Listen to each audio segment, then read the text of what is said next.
Hi, and welcome to your Midsummer Solstice flower reading. This is Tarot Incognito, and I am Jess. And the name Tarot Incognito is kind of a wordplay.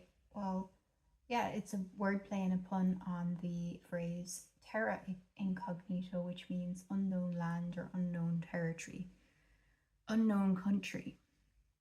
So, I guess when we're exploring tarot and we're exploring our subconscious through these kinds of symbolic explorations or whatever we're doing, we're kind of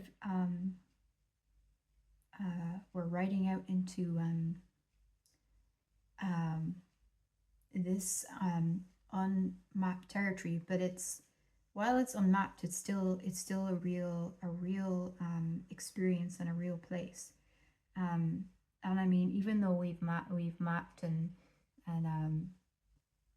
you know, we have kind of figured out the world in a lot of ways, and you know, I'm a tarot reader, but I'm a skeptic too in a lot of ways, and I think science is wonderful and it works and it describes our world, but there's another way of seeing our world, which is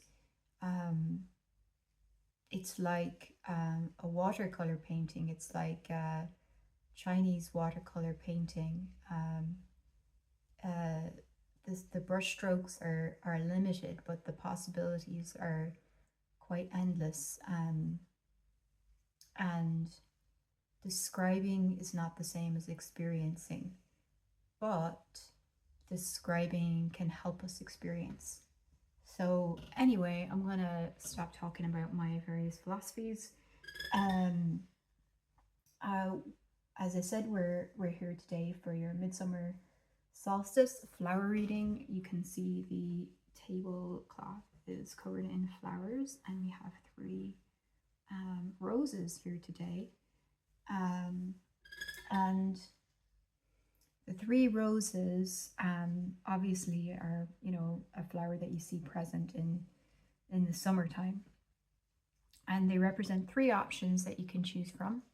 And you can just like go to the timestamps for option 1, option 2, option 3. Option 1, we have the wild rose here, or the dog rose here. Option 2, we have this like quite beautiful, almost like a red wine, sort of a dark red rose here, full red rose. And then option 3, we have this beautiful pale pink rose. So you can choose one of these, and then I will see you in your readings. But before I go, I just want to say the theme of this reading is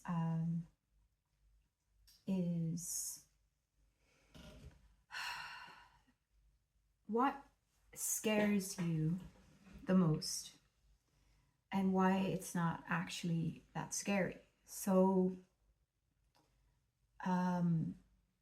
I think it's appropriate for this time of year. I know that we've got like all these like beautiful flowers and everything, you know, and you know, a lot of sunshine depending on where we live, but you know, more sunshine this time of year.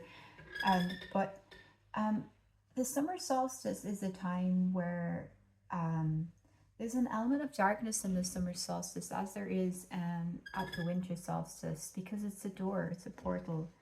And passing through these times, through these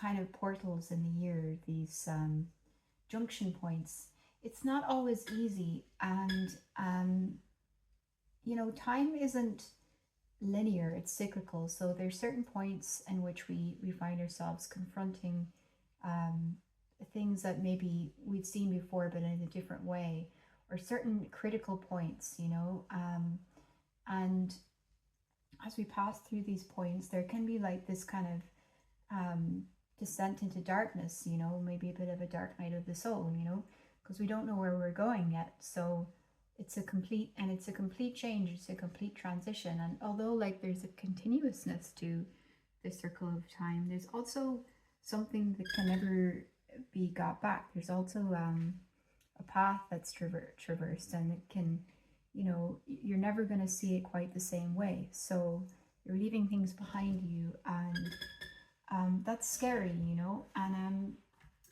And so we, as we hit the summer solstice, you know, we are, there's a bisection there between the two halves of the year. You know, we've kind of like met the first half of the year. We've met ourselves in the spring and the summer, and we've seen ourselves in our growth stage, and now we're kind of about to see ourselves, you know, well, I guess in still summer, but like, you know, moving towards autumn. And so the bisection of light at this time of year reminds us that we can never undergo change without passing through the doorway. And the summer solstice takes place in the sign of, well, I think it's actually the sign of Cancer. It's on the 21st, but it's right at the end of Gemini. And we sort of see the lessons of Gemini and the lessons of Cancer in the summer solstice. And the lessons of Gemini is that there's like almost no way not to pass over. When you flip a coin, one side of the coin is not the other. Even though it is, it's also, it can never be the other. They can never face each other.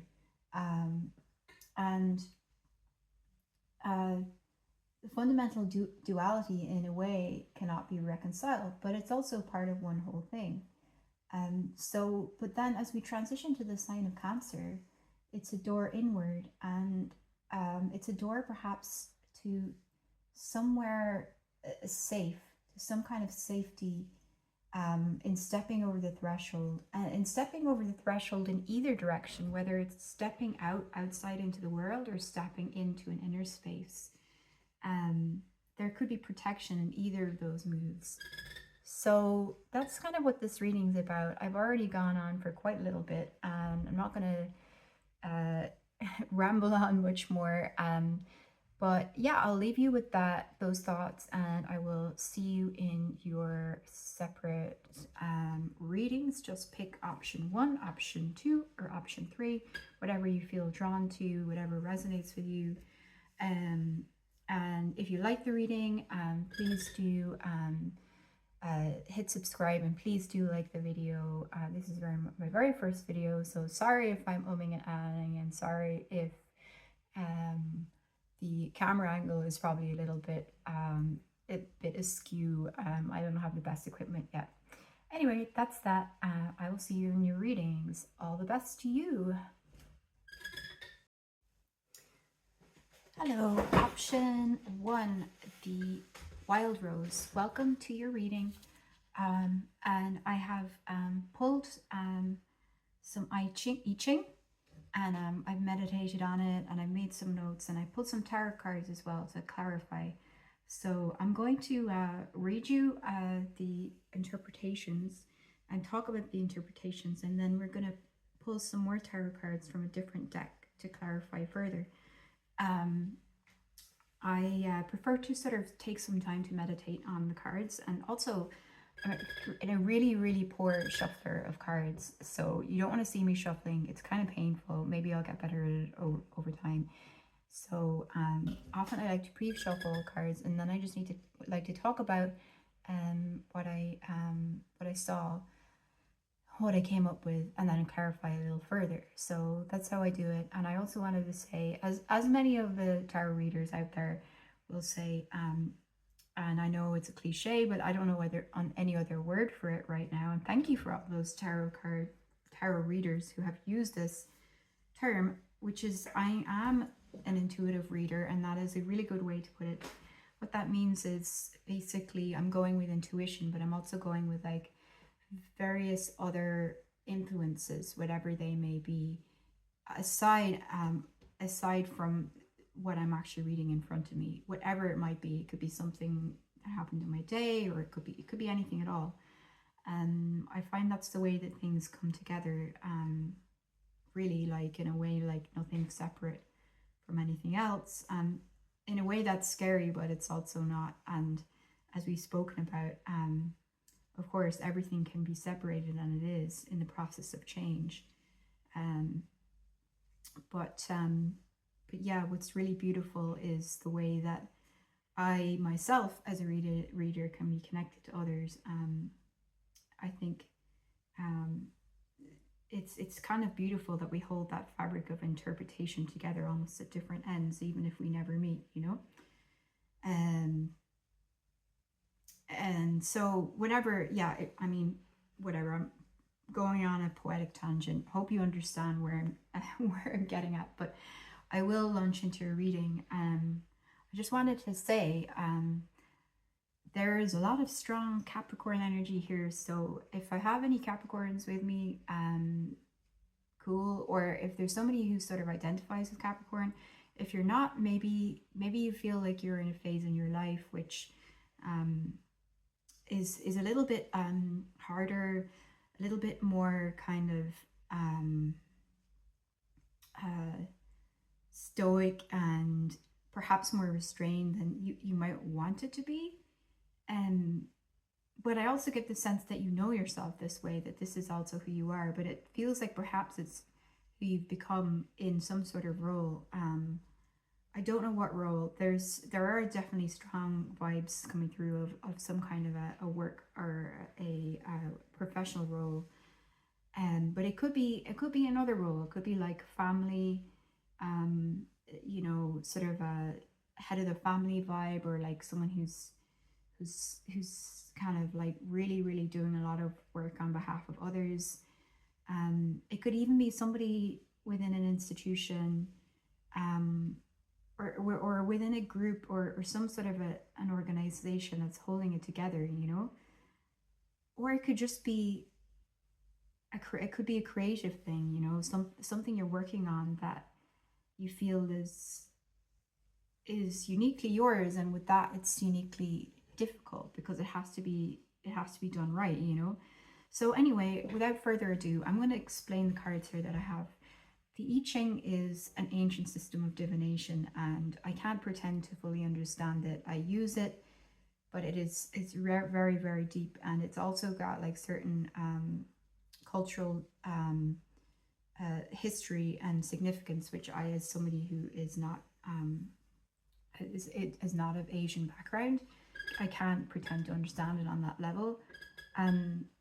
But I work with what it gives me, and it's a very beautiful tool, and it's a good one for the solstice because it's a it works with the division of black and white, of present and absence, of dualities, all sorts of dualities. So anyway, I have a two card. Well, actually, I think these are the most important cards here. I'm gonna get this other one out here. Okay, I have three cards for you. The most important one here is hexagram 63. Now, hexagram 63 is called after completion, right? And what that means is like it's basically a card about it's about how you can reach a point, but success is never assured, and this disorder will prevail. But also in a way, though,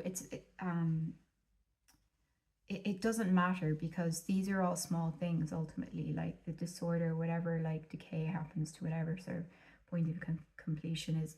It's not necessarily catastrophic. It's just like one thing kind of like falling out of place and another thing falling out of place, and maybe like what made the accomplishment, or what reached the point of completion in the first place was also small things. So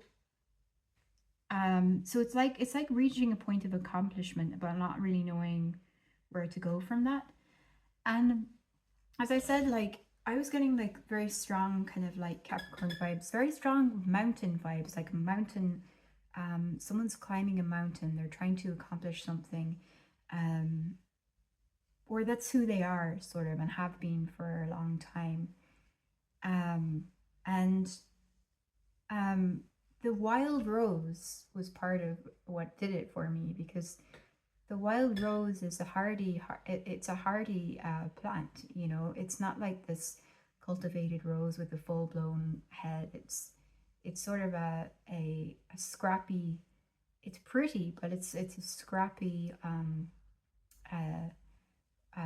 wild plant, like wild plants are, that's designed to survive, and it's designed to kind of climb up and around these obstacles and persistent to prevail.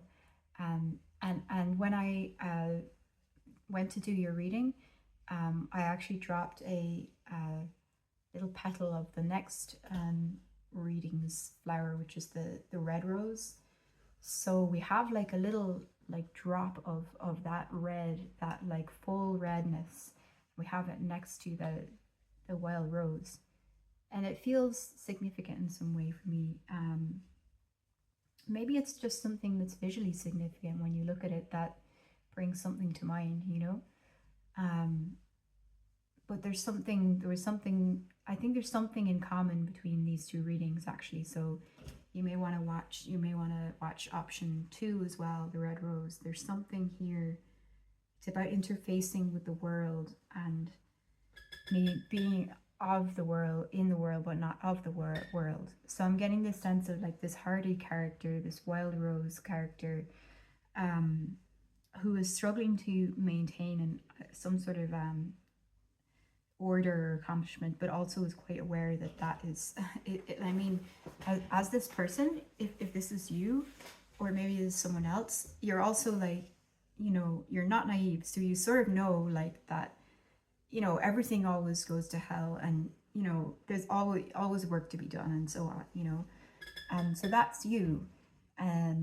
But you, what you fear is you do fear this whole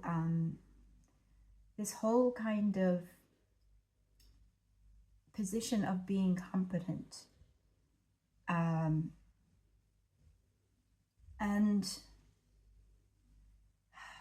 I think you fear that because you're so good at always taking care of whatever goes wrong, and always maintaining this kind of like, it's like a control chaos, that you'll always have success in small things, but maybe never in big things. But you're climbing a mountain, you know. And I want to talk about, I don't think I can actually separately talk about the tarot cards versus the I Ching. I think I just have to talk about them all together, because we have a couple of cards here for what you fear most. And the first card that came out is the Hermit card. So this is this very weathered and canny and wise old guy, and he's climbing his mountain. He's got his lantern, you know, and as difficult as the road is, he persists, you know, on his path. He's a very, very, very stubborn. I don't want to say stubborn, that's not right, but very determined, sort of, but kind of a quiet and quietly determined energy. But I think perhaps there's a fear of the fact that you keep going with what you're doing, but you may not actually be ever kind of reaching the top of the mountain, you know. So we have the Two of Pentacles here as well, and the Two of Pentacles speaks about like coping with juggling, sort of a lot, you know, juggling a lot of things. It could be a lot of kind of like money things or material things, and maybe a choice between two options, but often it's just kind of like keeping the balls up in the air, and maybe just kind of like keeping it going, whatever it is, you're keeping it going. And we have the Moon as well, and the Moon is a card that talks about emotions, and it talks about I sometimes don't understand the moon, but then I think, well, maybe you're not really supposed to understand the moon, you know, maybe that's the point. There's something in the moon that isn't just the mystery, it's also something that's a bit more low-key, it's a bit more about habitual. It's about the things that we just have to keep doing to stay alive, you know. I mean, brushing our teeth, you know. But some are more less mechanical than others. Some are like just brushing your teeth, feeding yourself. Others are more about like brushing your hair, you know, getting a nice haircut, looking after yourself in some way. So they're a little bit more kind of, or emotional things, you know, having a chat with a friend. So there are things about caring for yourself, about the flow, the fluidity of emotion and of your body. And I'm looking at this and I'm just like, what is it that you're doing? Are you, is it, maybe you're working in healthcare or something like that, you know, maybe you're a carer or something like that. But it seems that there's an obscurity, whatever it is, there's kind of an obscurity to it, you know, like you're not really someone who's in the limelight here. Like what you're doing is something for other people, or for someone that's like, it's in the moon, it's not in the sun, it's in this obscurity, in this low lighting almost, you know. Maybe I just have this vision of someone who's like doing a night shift or something at a care home or something, and they're switching on the lights, they're switching off the lights. But I also think that there's more to it than that, and I also think that this is just like one way of looking at it, you know. It doesn't necessarily mean that your career is something where you're not noticed. You could be noticed in your career, but I do feel that in a weird way you kind of feel like there's like this sort of honor in maybe not being noticed as much as you are maybe noticed, or as much as you are like you could be like, you know, doing something that's actually very visible in the spotlight, or you know, yeah, or very like high level, like, you know, like you're making a lot of money, you know. I know that like carers maybe don't make as much money, and I'm honestly, you know, like someone who values all kinds of work, so I really feel like all of this is like its own form of heroism. But it doesn't matter what you're doing. I think that there's something there about modesty of obscurity. And so I'm seeing this wild rose, and there's like a tenacity there, and you're climbing your own mountain, and but you're kind of going like, am I going to reach the top, or is this just about the climbing forever and ever and ever?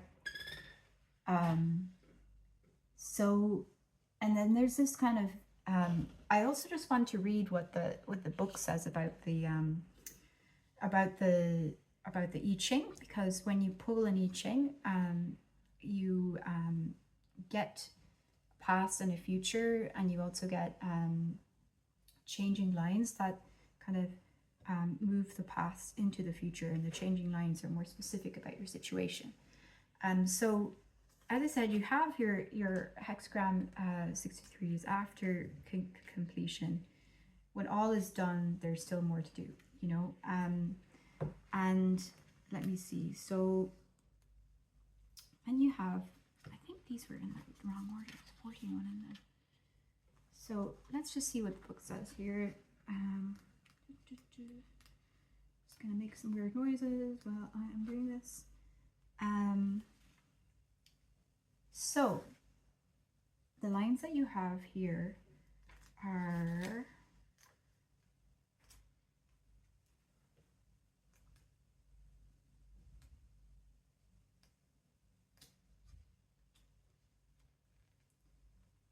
you have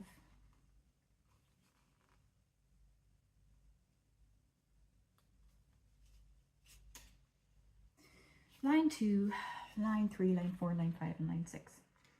So line 2 says, your abilities all too often go unrecognized, but stay calm, your day will come. Continue your self-development and quietly consolidate your position. What truly belongs to you can never be lost. Your plans, but line 3 then says, your plans are ambitious. Remain conscious of the danger which threatens every climber. and especially important to have capable and loyal helpers to get you through the challenges of the future.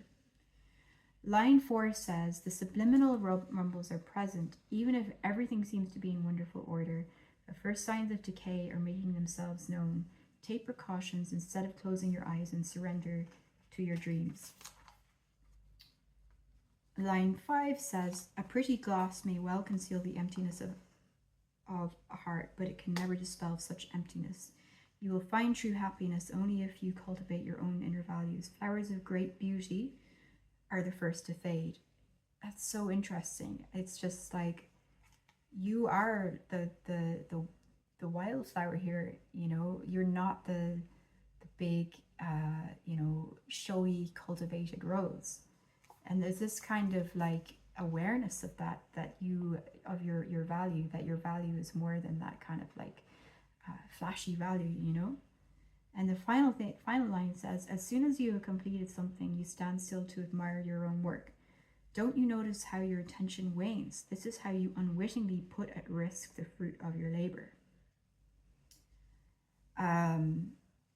So yeah, and the whole description of the hexagram is, the genesis of the cosmos precedes chaos, and so too does a new order follow every state of confusion in the people's lives. When this new order is achieved, we like to sit back and relax, but beware, this is precisely the point where you need to be careful and observant, for the achievement has not yet stabilized itself. Furthermore, the law dictates that decline begins after every peak. Smug self-satisfaction only accelerates the process. Beware of the illusion that some ideal condition can be everlasting. Nothing is constant except change itself. Remain alert, open to new challenges, and be certain of one thing: your road will take many a turn, lead you over numerous mountains and valleys.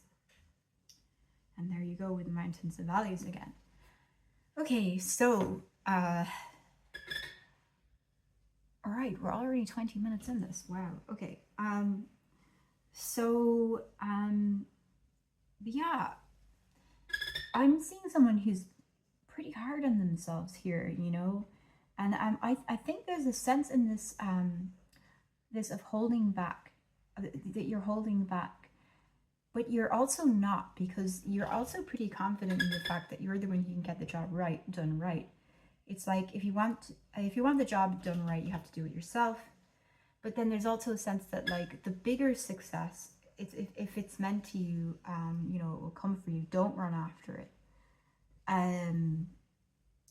But I think you're afraid. I think you kind of, you hold to these principles, that, you know, that you're not showy, that you're not flashy, that you're doing the hard work, that you're doing your own thing, maybe away from the public eye and some kind of obscurity, or maybe just that's your sort of your moral compass, and that's, you just have a really, really strong sense of duty, and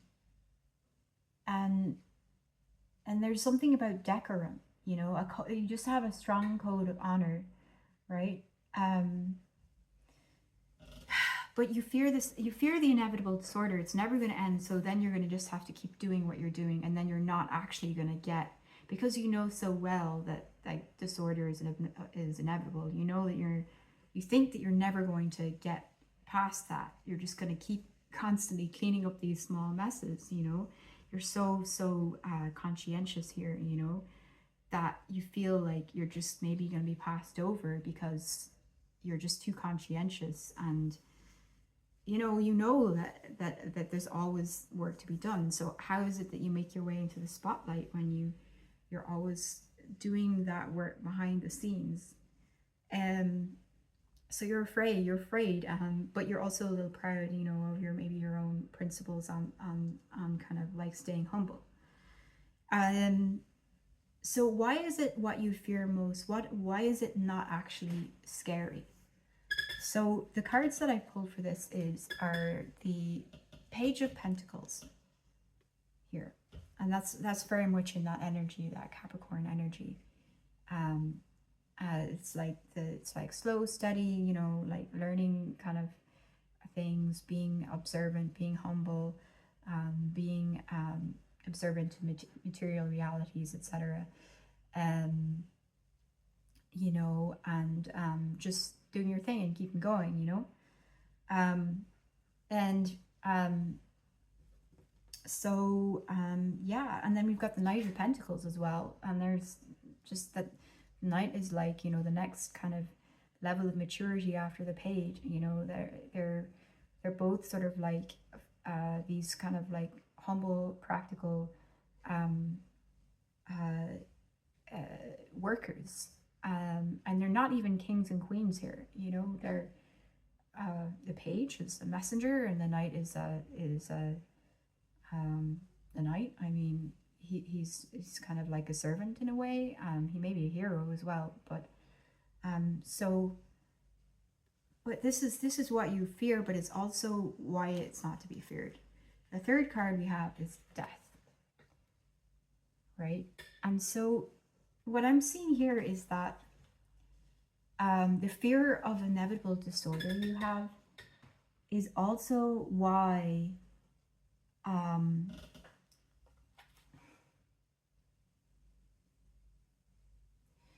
there is constant luck because of change, and it's why this is coming to you. This is why you don't need to be afraid. Like, this is coming to you.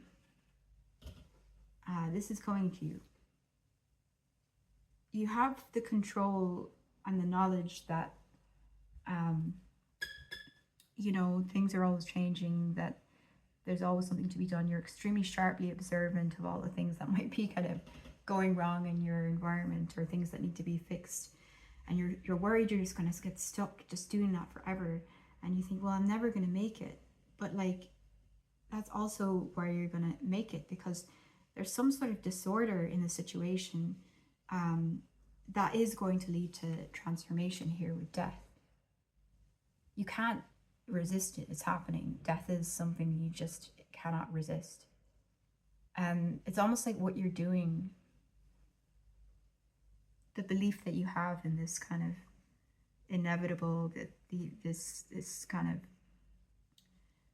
you know, this stoic belief that you have that things are always changing,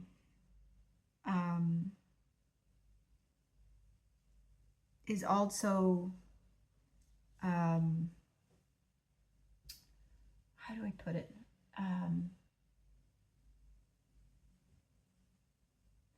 You're so stoic about it, but it's also like it's also like that your redemption as well. It's also what's gonna get you. It's what's going to pull you out of this mundane world. It's what's gonna something is happening. Something's on its way, and you can't stop it. And I think it's because of what you've done. There's like a lot of honor in what you've done. There's a lot of like morality and a sense of duty, and something's inevitable. There's going to be some kind of transformation because of that. And it's not to say that you can't just sit there, you should just sit there and stay in the shadows or whatever, but something about your own code of duty is going to reveal what happens next to you. I'm not really sure what that is. I'm going to pull a few cards. I can't say what this is. I don't know what this situation is. I don't know who you are. You know, you could be dealing with multiple things. This could be a work thing. This could be a project, any kind of long-running project that you've been working on for a long time. This could just be how you feel about yourself in the world. And there could be something you want. So I think there is something you want. Maybe we can find out what that is. So I'm just going to pull some cards from a different deck. So what is it that you want to happen? Okay. So let's get a couple of cards. 5 of Swords. Okay. 5 of Swords. We'll just put that over there.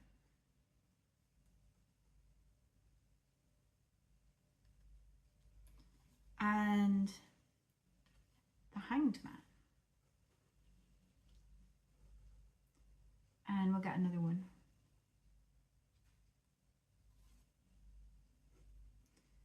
Four of Cups. Wow. Okay. I feel like you need one more.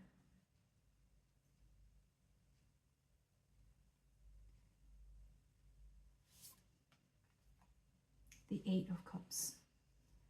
Wow. Okay, so let's do this. Let's just show you these cards. Okay, the first card we got was the Five of Swords. This is some kind of a defeat. This is some kind of maybe even something that's a bit more you're not actually doing things by playing everything by the right rules. You might actually be having to, what do they say? I'm sorry, I'm like an old man. I can never remember. I've mixed the phrases together. It's like break some eggs, break some heads. I don't know, you know, something like that. You know, you can't make eggs without make an omelet without breaking some eggs. You're like, I want to just break some eggs. I'm tired of like doing everything the right way, you know. And then you've got a Hanged Man, which is like to let go, to be able to see something from a different perspective.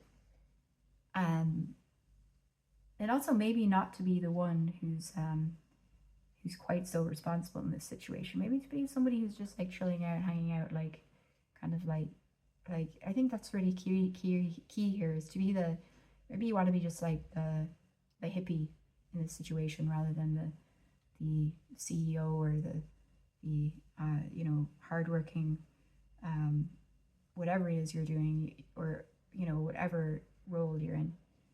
You want to be the one who's like, yeah man, I'm just chilling out and looking at the world from sort of a removed, kind of an idle but reflective point. And then we've got the Four of Cups here, which means that you maybe want to be a little bit absorbed in something that isn't particularly like active or external, maybe something that isn't changing. Maybe you're just actually tired of that energy, like everything's always changing, something's always going wrong. You want to just be able to like sit there and stare at a wall. I mean, or you want to read a book, but like, you know, you might just want to sit and stare at a wall. You know, it reminds me of something I heard about, like new mothers apparently have this like a thing called a hospital fantasy, where sometimes they just like secretly fantasize about getting like hit by a bus, but not badly. Let's say a car, not a bus. Let's say a bike. Okay, whatever. And then they go to hospital just so they can have a rest. Somebody takes care of them for a little bit. Although I'm not really seeing the taking care. I don't see that you want to be taken care of. I just think you may want to just like sit there with a book or something, you know. And then I'm seeing the Eight of Cups, and then we've got the Eight of Cups. The Eight of Cups is about walking away, really walking away, and it's about really just putting some distance between yourself and something.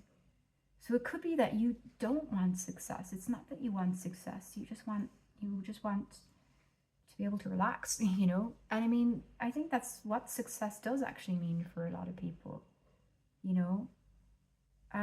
It's maybe not being in the limelight because there's a pressure in being in the limelight. Perhaps you are in the limelight, or perhaps no matter what, even if you're not in the limelight, you've just, everybody, you know, asks so much of you, and you're the one that everyone relies on, that you just actually feel like you're in the limelight. So like, why would you even want to be more visible? Because everyone's like, oh, when anything goes wrong, oh, like call her, call him, you know, they'll fix it, you know. I also see this kind of energy here of like, almost like you want that kind of like, almost like financial success, where you do get to like, you don't have to actually work. Maybe just like take a holiday for a long time, you know, go travel the world for a couple of years or something like that, you know. But it could also be that, you know, there is something you're trying to achieve, and you could be just at a point where you just don't really know if it's possible. But I do see with the Five of Swords, I feel like you do want to cut through something. You do want to like get somewhere, and you actually maybe have like a little bit more resentment than you might admit that you. It's like I'm getting this feeling of like I want to like leave the company I'm working for, but I also want to like do it in such a way that I kind of make this perfect exit so that I leave a little bit of a time bomb, or I don't even mean it's like a lot of, like kind of like big style revenge or something major, but it's just like they can't manage without me, and I'm gonna make that, I'm gonna kind of like I'm gonna do a great job, and no one can say anything against me. But there's gonna be just this little sort of little kind of, how do I put it, like a little stamp that I leave, like a little calling card that I leave, where, you know, they won't be able to fix this, you know. Just a little bit of revenge, nothing major, but like, you know, there's something there that maybe nobody knew about, and now nobody but you can do, and you're gone, you've headed for the hills, you know.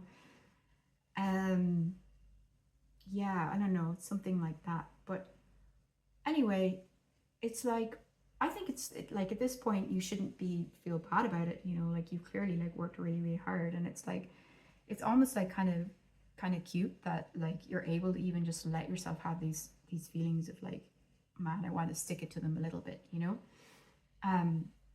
There's something in that, you know.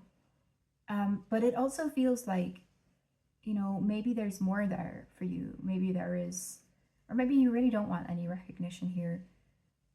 Or maybe the recognition that you want is this something about your work that's already been done that you've left behind. It's like when you've gone, they'll know. They're gonna know. They're gonna miss you. And there's also gonna be something that's been accomplished, that really has been accomplished, that's really changed an organization or something, you know, or anything, you know, or family, or like a work of art you created, or something you did that really that nobody can deny is really a great accomplishment, you know, that no one but you could have done, but you kind of that no one but you could have achieved, but you kind of quietly, instead of like waiting for the encore, you just kind of quietly walk away. It's about what you've done for you. It's not about the glory. But you're worried you're not going to even get there, because you're worried you're just going to be stuck in this obscurity. So why is it that you don't have to fear this? And we've already asked that question, but like, how do you get from where you are, where you fear this, to this, what you want? Okay, so we'll pull a couple cards for that, and then I guess we'll be done, I suppose, maybe. All right.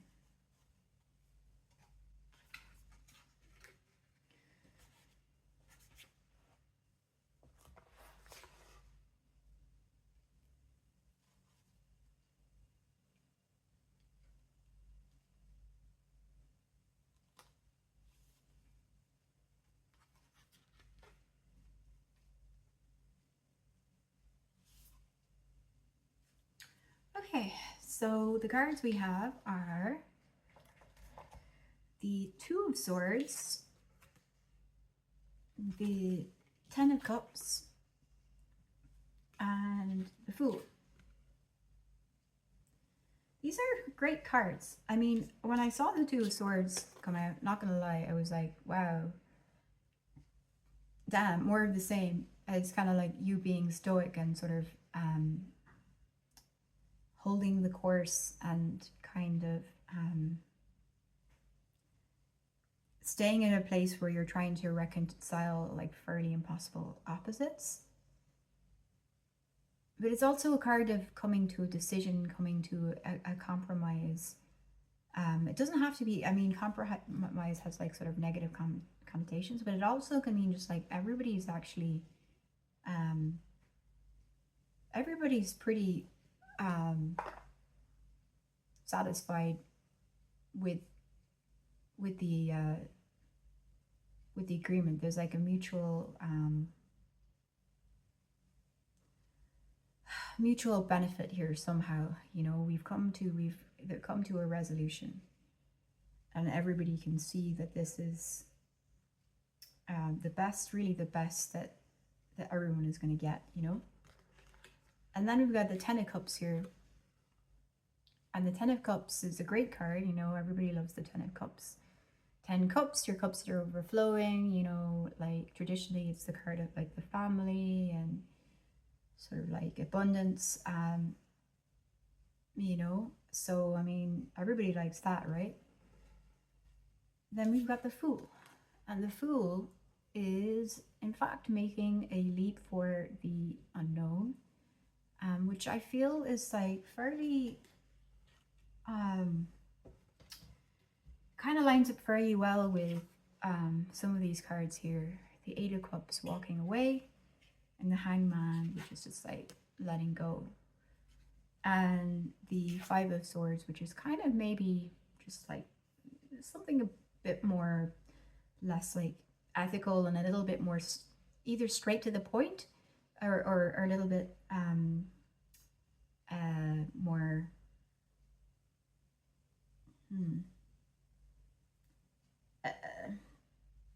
yeah, sorry, I'm lost for words, but yeah, you're either kind of getting straight to the point and saying, look, I'm kind of fed up, or you're kind of like doing something in a self-interested way that's not at first apparent, but you're getting your own way basically. And maybe it's not something you like. I don't get the sense that you really like doing this because it just isn't you, but you're kind of prepared to do it because you just know. Like the way you know that things can fall into chaos. You know who you are and you know your own. You know that you've done good work. So you're going to get there with the Two of Swords. And I feel like everyone really does have an agenda in this situation. Even you. And once you figure out your agenda, and once you figure out other people's agenda, then you can kind of get to work doing what you're very, very good at, which is actually kind of like creating order out of all these strands and loose ends of chaos. You know, bringing sort of benefit to everybody, even if everybody doesn't get exactly everything that they want. Everybody is satisfied with almost like the state in which it's left, like the after completion card. Sure, things are going to change, but at a certain point, and they're going to go to disorder, but at a certain point we become satisfied with the state of imperfection, which is the most perfect imperfection that we can have at that time, and then we just sort of walk away. And then we have the Ten of Cups here, and so there's something here about, it's not just that though. It's not just like this state of like everyone's getting just enough and, you know, everyone's like happy with their crust of bread. There is an abundance here, you know, like there's really some sort of emotional satisfaction of completion. I think maybe when you're making yourself happy, you're actually making other people happier. You know, you might not think that, but there's something about how your way aligns with the world's way. Not everybody's way aligns with the world's way, but yours does in a strange way because it's kind of going alongside parallel, but maybe not visible to the world. But you have a great sense of ethics, and you're very, very, you're very dutiful. And so when you do what you do, you get what you want. And I think that you have to identify what you're good at. And even if what you're good at is something you feel is never going to bring you success, you're so good at it that you're really indispensable, and you really can kind of maybe through a process of, it's like you have to do something different, but you also have to be yourself. Like the Fool is clearly saying, and I will just take this card out again. The Fool is clearly saying you do have to be a bit random here. You do have to maybe do something unexpected. but it's so satisfying, you know, in a way, like everybody wants you to do this, you know, you're like this kind of character that, like, in a way everybody would be, you know, like if this was a movie, we'd all be rooting for you to just kind of do that unexpected thing and decide to like move to Hawaii or something and live on a beach. You're going to do something unexpected. It could be like something with money, you know, maybe there's something, some way you could make use of your assets.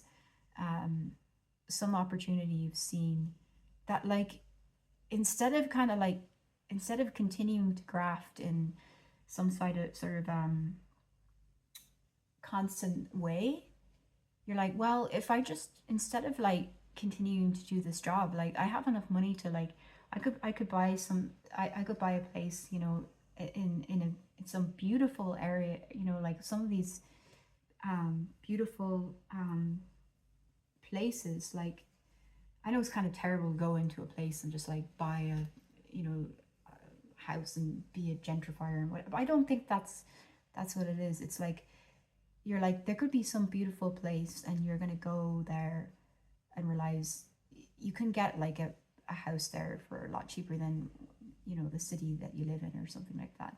And then you can have money left over and you could maybe it's an investment as well, I don't know, but yeah, something like that. And there's just like this sense of like kind of like, and that's not even necessarily, that's like just an example, it's more of a metaphor, because it could be anything like that. Whatever you're doing, it comes to fruition. It's inevitable, it's absolutely inevitable, because you've really done the work. You've probably, like, the 10 of Cups is almost like you've gone to excess here. You have imposter syndrome, but you realize, like, oh my god, I've actually done everything, I've already done it, you know. Like, you think, oh, you know, I need to like spend another 2 years on this novel, but then you show it to like a publisher and the publisher says, like, this is incredible, like, you've got something really strong here, and you wanted to add it in like chapter you've got 10 chapters and you want to add in like chapter 11 and 12. You don't need that. Or maybe even chapter 1 to 5 is like, is everything. You've got the bones of everything you want. But you do have to make some kind of a leap here, and you have to just walk away. And you have to be that character that everyone's rooting for, which is, you're a dark horse. You know, you may be a creature of duty, but you're also you're a wild rose. And you know, I mean, I think we're talking about here about your work and your achievements the whole time, and there's like so much more to you than this. It's just what you think about, because you're on a journey, but it's like, there's time for you to, it's time for you now to go and be, just be, you know. You have this red rose petal as well. It's like a drop of wine or something like that, you know. There's like a drop of like the future you that's like discarded in the present, like a free flowing you that's like free flowing into the present, or you might feel constricted now, but you know, and it's like, maybe there was a you in the past as well that was that person, you know, that that's kind of the real you, and that you're going to get there, but you're also going to get there by being the person that maybe doesn't represent you right now. It's the person that maybe other people want you to be, or maybe you are out of duty, but you know that it's coming back. It's already here, it's inevitable. Okay, I think that's it for you. I hope you enjoyed the reading, and I hope it helped. I'm wishing you all the very best in everything that you do, and sending you every kind of luck and every kind of success and love in your life. Hello, option 2, those of you who chose the red rose, and I just want to apologize. In the last videos, for the last segments of the videos, for the creaking noise, it's just a table that I'm using, and apparently it creaks when I lean against it, so I'm going to try not to do that. Anyway, I've actually had to replenish your red rose since the first time since I picked it, because some of its petals dropped off. It was at a very, I guess it was at a very, it was at its fullest bloom, you know, and so I wonder if there's some significance in that. It is a very dark red rose. It makes me think of red wine. It makes me think of sensual pleasures and depth of kind of experience, worldly enjoyment, perhaps. And the cards that we've drawn, the I Ching that I've drawn to open out your reading, it kind of lines up with those sorts of feelings. As I said in the previous reading, I use the I Ching, or maybe I said it at the beginning of all the readings. I use the I Ching, but it is not a tool that I have like a cultural background in. It's just something that I find kind of beautiful and quite precise, actually. If you quiz it about, you can get some pretty specific answers from it. So, but it's also like very, very, as I said in the beginning of the readings, you know, there's a duality at this time of year, and the I Ching deals with that duality and the inevitability of that duality and of change, and how we kind of handle that and dance with that. So it's a good one, I think, for this time of year. So anyway, let's get going. What do we got? We've got our first, our key hexagram is hexagram 50. I didn't show this to the last option. It's just here, but I'll maybe bring this one up because it's kind of it's got a quite beautiful self-explanatory image on it. The image is of the cauldron, and that's the name of the hexagram, the cauldron, number 50. You can see that it's a pot, you know, it's a sturdy pot.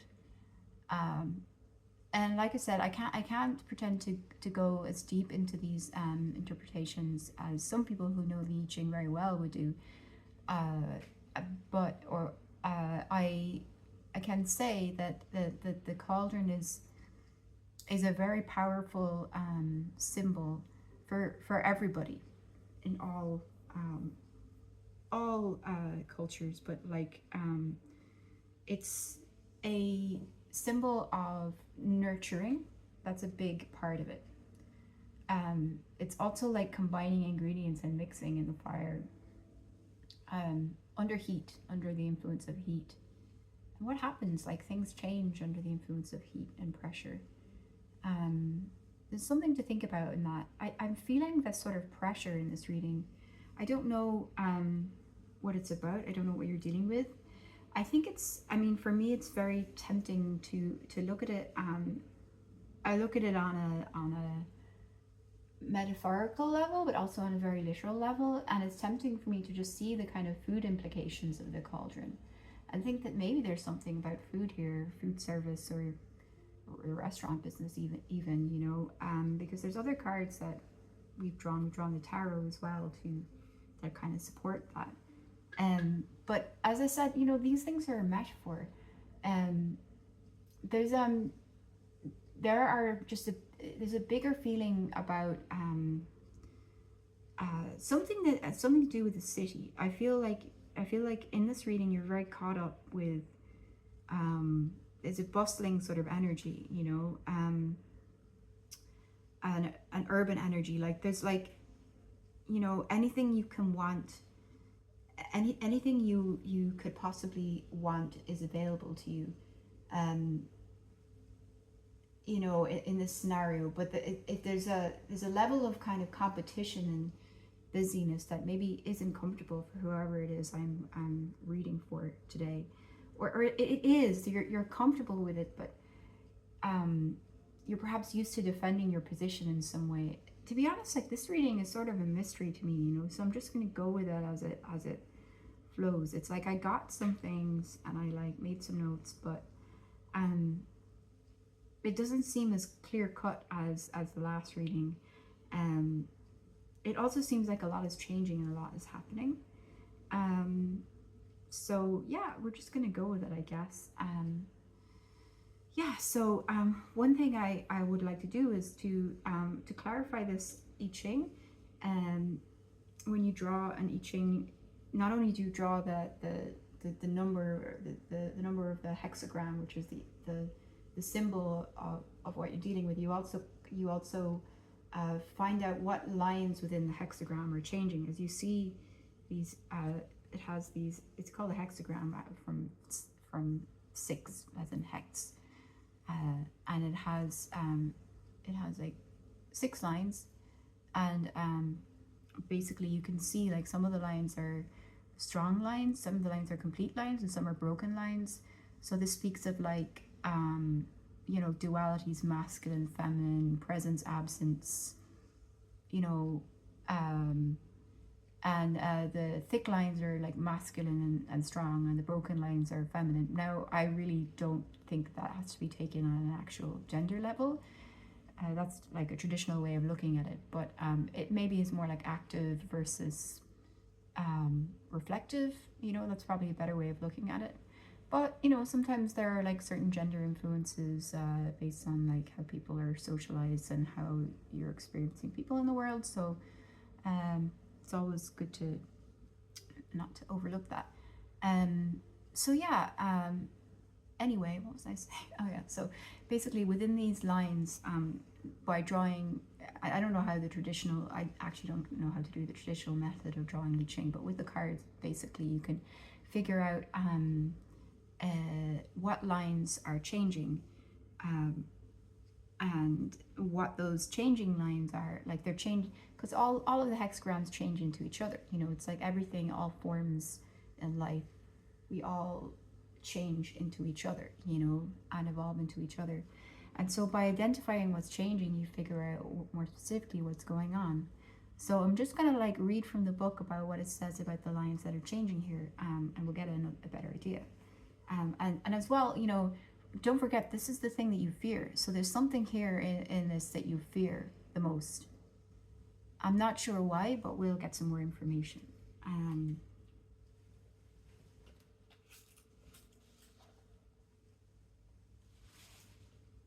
So yeah, your changing lines are 2, 3, and 5. And let's have a look at the book. Great, it opened right on the page that I needed it to. Maybe there's some significance there. So, line number 2 says, you would like to achieve a great success. If you are successful, you must take envy and ill will into account. The more you concentrate on your goal, the less you will be disturbed by them. I guess them is the people who kind of don't have your best interests at heart, or who are a little envious of you, or you want to like take what you have in some way. Line 3 says, your good qualities and talents remain unused so long as no one recognizes them. Don't be content with the fact that above all else it comes down to the inner value of a person. It is the stuff of excellent character building to struggle for an external standard without becoming a slave to success. Then line number 5 says, you find support for your work through an open and modest approach. Your success essentially depends upon shaping your own character insofar as you are capable. Yeah, so in a way, I think there's like some similar vibes to like the previous reading. It's like you're part of a team, but you're also kind of out on your own, and maybe just through the kind of a percolation of activities, and that just mixing of activities in this team, like it's seeming like you're not distinguished, but you are. You're very distinguished in what you're doing, and there's a frustration where you kind of want to, oh, there goes the creek again, but you kind of want to be seen, and you want to be supported, but you're getting kind of lost in the crowd a bit. And like, I don't know if I said this already, I just have this real image of like a busy, it's like, it just makes me think of like downtown Manhattan or something like that, like a street where like any kind of restaurant, you can walk into any kind of restaurant or bar or something like that. So yeah, I think you're a very independent character. I think you are a very urbane, sophisticated person, hardworking. I think you like life a lot. You know, you want to try a lot of stuff and do a lot of stuff, experience a lot of stuff. This red rose, we didn't really talk about it. I think I did. Well, I did mention it has that beautiful dark velvety, like red wine kind of look, you know. And I'm gonna try and look at it a little bit further. And as I said, it fell apart, and it's like it fell apart and had to be reconstituted, or I had to get a replacement for it, because it kind of fell, its petals fell off. This one is fresher. Um, it also makes me think of almost like really well cooked, like meat or something like that, when it's perfectly braised and it's or any kind of well cooked food. If you're vegan, vegetarian, you know, that's cool. That's you know, ethical, and you know, we probably all should be doing that. But just to thinking of it, food like really well cooked food that's like a perfect kind of like texture somehow, you know. And in some way that food is ready to be eaten, it's ready to be consumed. So there's nothing wilting about it. Even if it feels wilting, it feels like almost like a job well done, or yeah, really like a lot of craft involved in what you've achieved, you know. That's why it's about to disappear, perhaps be consumed. But I feel like there's a bit of a fear of being consumed by others, maybe, and others kind of coming for what you have. So let's have a look at like what you fear the most here. So as I said, this is what you're fearing. You're fearing this kind of mixing of elements within the cauldron. You're fearing is kind of being lost in something like a city, or some kind of like very competitive like team or a group of people, or just, yeah, maybe you're just living in a city and it's like you're trying to make it, and whatever you're doing, you feel like a million other people are doing it, but you don't know how you yourself are distinguished in some way, but you are, you know. So anyway, and there's a sense of almost like fearing life to some degree. I don't know, I'm getting that, like maybe somebody taught you to fear life. Maybe someone taught you, like a parent or something taught you that, you know, you have to work really hard, and you can't really enjoy yourself, or stop to enjoy things, you know. So here's the clarification in the tarot of what you fear now. We've got the World, which is like a really interesting a card in respect to the cauldron idea, and the idea of the city, or whatever. It is a card that again does speak of like mixing elements. Like you've got the four corners of the world there, and the garland around the woman there. Everything is here. Everything is here that you could want, you know. There's also a sense of completion too, you know. The world is always about like some kind of completion or wholeness. Yeah, so, and then you've got the Ace of Pentacles, and we've got the Ace of Swords. So two aces, interesting, you know. The Ace of Pentacles is about some kind of a fresh start when it comes to material things, a new beginning when it comes to material things, or the body, or your senses. And then the Ace of Swords is like a new idea, like a really strong idea, like some kind of there's a lot of force to it, you know. Maybe there's some kind of sense of this is like somebody's idea that they're trying to get through, and they're trying to again like slice through and cut through the other ideas. There's some kind of competition, almost like you need to have an edge on somebody, somehow on the rest of the world, if that makes sense. So there's a fear there, and I feel like a part of the fear is maybe it's like yeah, I don't know, just gonna have a look at my notes here, because there's some stuff that I was reflecting on with this. There's, I think maybe there's a fear of what the world wants you to begin, it may also want you to bring to completion. So when you do get asked to do something, or be the one, or you get like a position, like a promotion, or something like that, you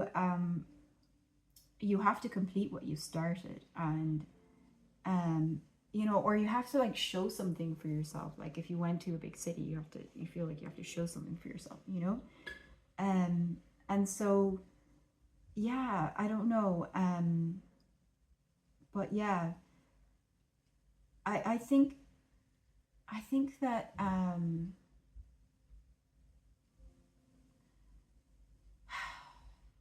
yeah, there's definitely a fear of like being asked to finish what you start somehow, I feel, in regards to this whole idea of cooked, something being fully cooked, and then once it's fully cooked, then unfortunately, well, actually it's the correct way of events, it can be consumed, but you're not ready for that. Maybe you're not ready to let something go, like a project go or something like that.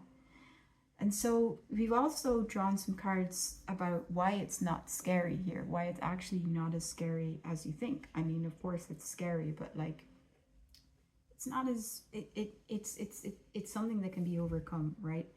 So the cards that we've drawn for that are the Ten of Swords, which is a big one. It's kind of a bit of a meltdown, sort of a ending to things, you know. More about that in a second. You've also got the Devil here. Not got the best reputation. So, and these are the cards for why it's not scary, which is interesting. So, yeah, we've got the Devil, we've got the Ten of Swords, and we've got the Three of Cups. So, I mean, okay, let's just go back to the Devil for a second. Yeah, the Devil is obviously, as I said, not got the best reputation in tarot. It can be about enslavement. It can be about enslavement to material things in some way. It can be about addiction. It can be about all number of bad things. Often just the way that bad things, as we call them bad, because there isn't really like a good and bad, I suppose, on a cosmic level. I mean, cosmic or whatever you want to call it, like, but harmful things that are harmful, or things that we do intentionally or unintentionally to harm others, or others do to us. They have to do with something involving a trap or a constriction where things can't change, or things are stuck in a loop, you know. The Devil is the master. He's the foreman of despair. He keeps people at their you know, it's like he's the guy that goes around in a factory and tells everyone just to keep going and work harder and harder and harder. And he's the guy who manipulates you into thinking that you can't change, that you have to manipulate others, that you can't, there's no real constructive change. And you know, he's also, in some ways, I mean, there's some sense of the Devil where he does have some level of liberation, where it's like there's a liberation sometimes through absorbing yourself in like sensual things or hedonism or whatever. And so long as you're aware, and you I mean, I'm almost seeing this as like vaguely comical. You can see that woman who's like crying quite dramatically, and the Devil is like, he. There's a drama to this that may be a little bit more, I don't know, not quite as serious as it has to be, you know. And then we've got the Three of Cups, and although we don't have people on this card, a lot of decks will show a group of people, usually women, kind of like dancing together. It's a card of like celebration, and but it's also, I feel, a card of like human beings getting together, in groups, sometimes in little cliques. With a three, it could be something to do with like a third party situation, as the readers often say. You know, someone's on the out, someone's on the in, or it's not clear. There could be in groups, out groups. There's there's also like an enjoyment, and again, along with the devil, is like some kind of thing about like partying or like hedonism. Maybe something about hedonism and being tied to hedonism in a way, like you're tied to a group of people who are very hedonistic, and whose lives are a little bit like maybe sucked up into that in a way that like it's just not changing. But it's also why you don't have to be afraid. So we're gonna look at that. So what I was getting with these cards here, why you don't have to be afraid, is I was getting that actually with the Ten of Swords, I was getting something very physical, like something crashes to the floor. You can hear the metal, the sound of the metal crash. Everything spilled, like the cauldron, you know. Everything spilled, and everybody's happy, you know. And nobody likes losing. It's like nobody likes losing, even if it's a small thing they're losing, even if it's just like a bowl of soup. And you know, funnily enough, that's often the thing that makes people lose it, is the final straw. Is like when something small goes wrong, or like you break that like pot or mug, you're like, everything comes rushing out, all that sense of like, you know, nothing's ever going to go my way, and there's like a drama to it. The Ten of Swords definitely it speaks about drama and excess. But yeah,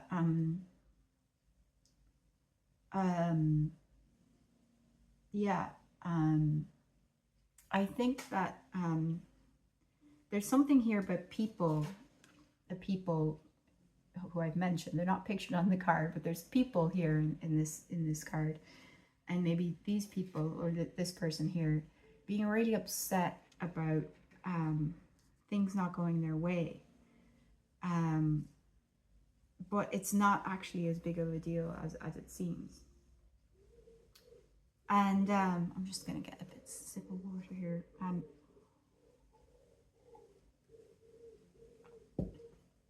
It's like crying over spilled milk, you know. But I feel like you might be afraid that when something goes wrong, you're gonna be thrown in with other people. Maybe something has gone wrong. Maybe there's been like some kind of a drama within a group, or maybe there's been some kind of a situation where, let me think, you've been forced to mix with people, and maybe people you just had to mix with because of your work, or because they just all party together or something like that. And it could be you're afraid that they're going to expect something from you, and that you're going to lose your identity in some way. But I feel like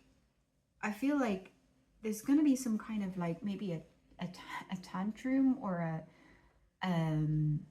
which will actually lead to in a way some kind of separation again, where you won't have to be separated and tied to people, and where it's almost clear that once the dust has settled, you are actually somebody with more staying power than maybe the people that you're around.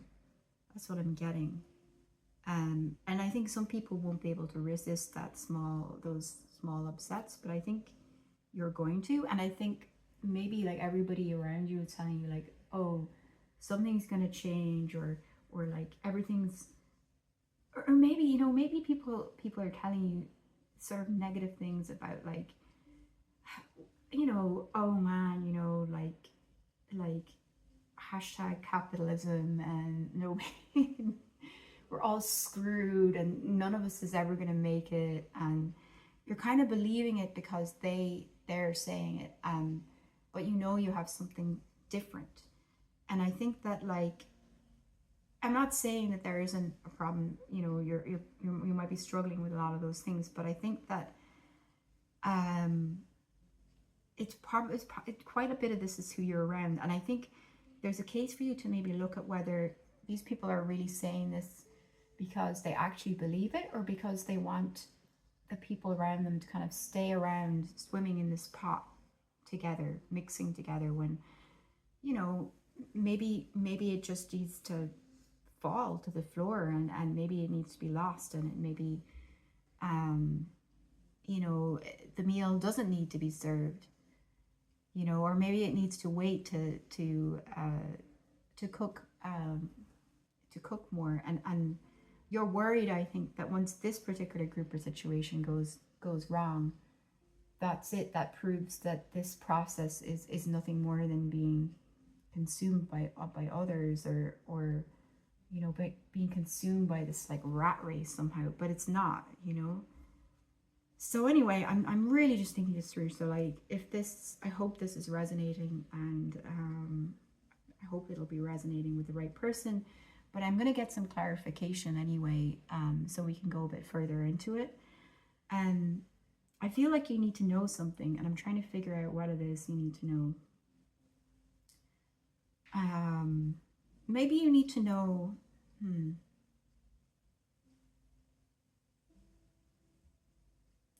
I think you might need to know what is you, what's them, just to separate yourself from these others, whoever they are.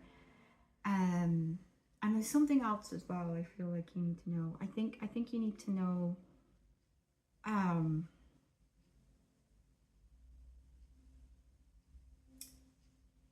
what it is that you need to learn, because I think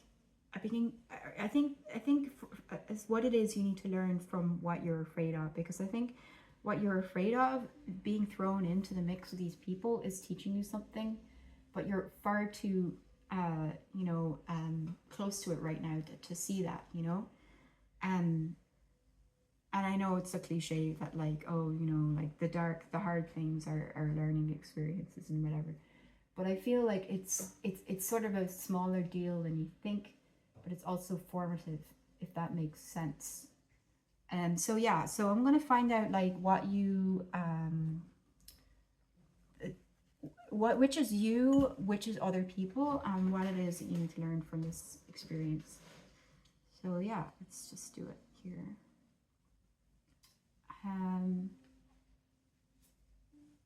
Okay.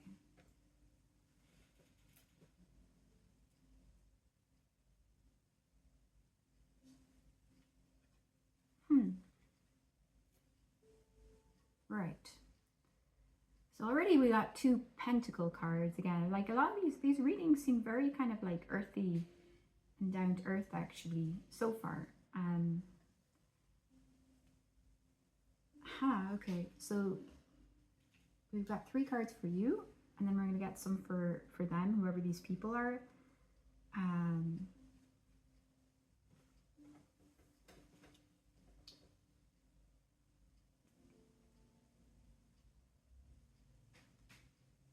I don't have room to show you these cards, to spread these cards in front of you, but I will just show them to you. Which one do we want to take here?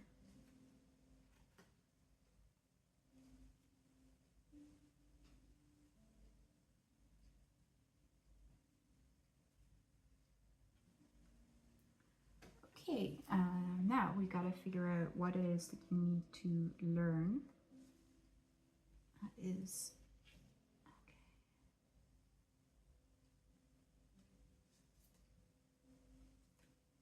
As I said in the other reading, I'm really bad and poor about shuffling, so like I'm just like uncoordinated at it, and it's just best not to witness me struggling with that. So I pre-shuffle the cards, and then I pull them out of the deck as I feel the cards I feel I'm drawn to. So you won't get that nice relaxing shuffling noise with me. All right, let's take a look at these once we're done.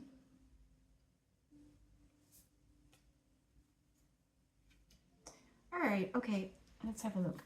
So, who are you in this situation? We've got, the first card we pulled was the Five of Pentacles.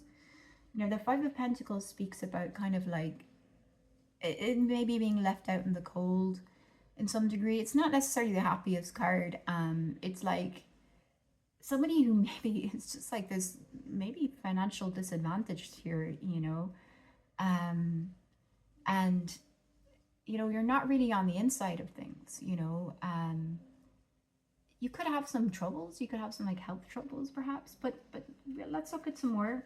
We'll see also that you are also the Nine of Pentacles, and the Nine of Pentacles is actually like a pretty independent and financially independent and accomplished card. So it looks like you're actually somebody who, despite like obstacles or maybe like not having like the same economic background as people around you, you're pretty independent and you're kind of like feathering your own nest, and you have an enjoyment of the finer things here.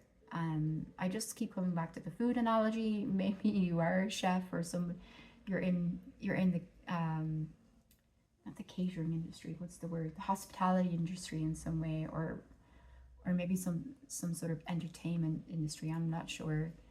But yeah, these are also metaphors, because like sometimes people they can be any job, but they can do it in almost the style of another job, I feel like, you know. Yeah, so you could be an artist who almost has like a kind of a culinary chef like approach to your art. I don't know, you know, anyway, just throwing stuff out there. And then the third card that represents you is the Six of Cups, and the Six of Cups is someone who's actually really friendly, and somebody who's maybe a bit, and like you've got this like Nine of Pentacles energy, which is like independent, you're a grown up. But the Six of Cups is also someone who's still got kind of like some kind of youthful innocence, maybe a little attached to the past, and someone who's able to sort of like take it easy and get along with other people pretty well, I think. And you could be younger, you know, it could be like a younger person I'm talking to who's really kind of like, how do I put it, like it's like somebody who's like, they're like, you're not in a phase where you're established with your own like separate family that you've established maybe away from your family of origin. You're somebody who's trying to make it along with your peers, and even if you are older, you're in a relationship with people that's quite collegiate and friendly, and you're able to kind of consider people who you work alongside as your as your friends, your partners, your yeah, you know, even your siblings or something like that, you know. And you can be supportive, I think, to people around you.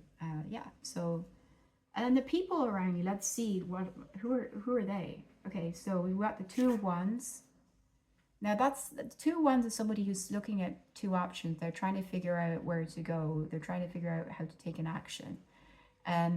They could be quite determined and quite active, but they could also be kind of all talk. Maybe they're just looking at like what they're doing, and like they haven't actually, they keep saying, oh yeah, I'm going to do this, I'm going to do that, I'm going to start a business, or like, have you heard about this opportunity? Everybody's doing this, you know.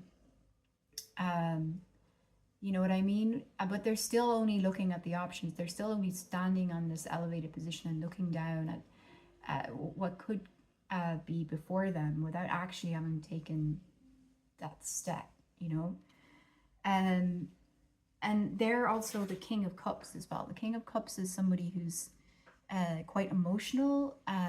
They could be quite caring. They could be they could kind of like maybe have been around quite a bit and have some kind of experience about relationships and things like that, you know, and they have maybe quite a bit of wisdom.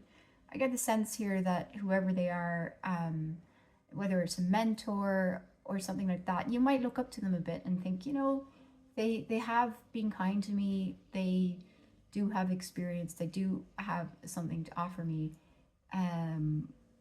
But I do get a sense there's a bit of bluster here about that maybe this mentor figure they're in with you, or maybe this, I mean, this is the king, you've got the king here, and then you got the Six of Cups here, so this is a more childlike energy, and then this is someone who's representing themselves as being more of an authority, especially on emotional things.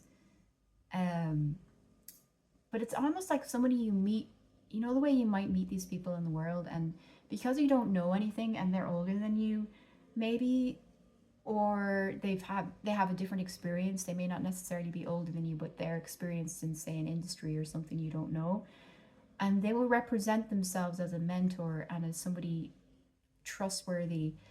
But actually, they're kind of insecure and hiding behind that. They just have certain knowledge, like everybody acquires that in the world, and they're kind of using that to represent themselves as mature or knowing it all, but they may not necessarily actually know it all, you know.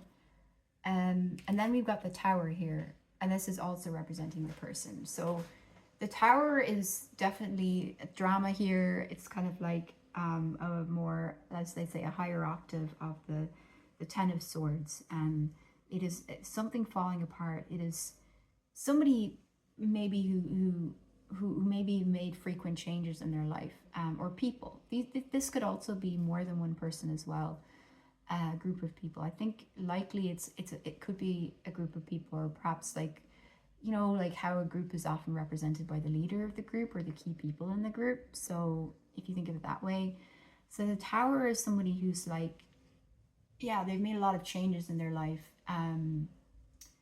They could be prone to just like burning it down, starting again, like with this two of Wands, you know, and they want to make it seem like they have a plan, or that they're kind of wise, but I'm not sure if they do, you know. I think they may have seen a lot. I think they have seen a lot, but like, just because you here are like on the outside here with the Five of Pentacles, and just because maybe you don't have the options they have at this point, like maybe they have more experience and employers will hire them more easily, or maybe they've got more money, or something, more romantic experience, and just because you're the Six of Cups and you're friendly and you go along with things, it doesn't mean that they're necessarily wiser than you.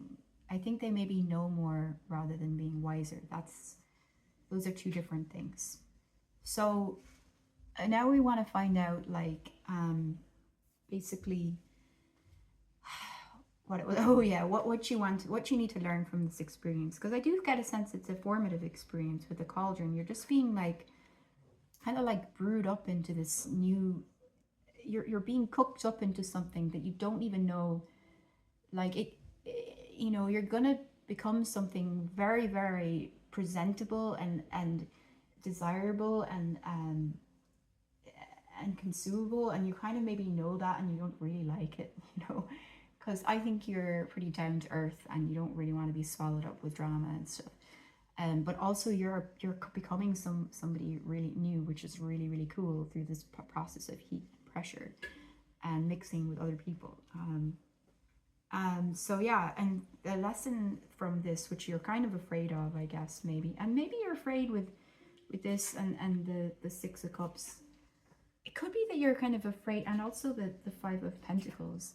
It could be that you're afraid of maybe losing your outsider status. Like, once you lose your outsider status, then in a way you actually, like, you want the insider status, but when you lose the outsider status, then you lose the underdog thing that makes you special, you know, the reason for fighting, or the innocence, or the naivety, or like the hometown you come from.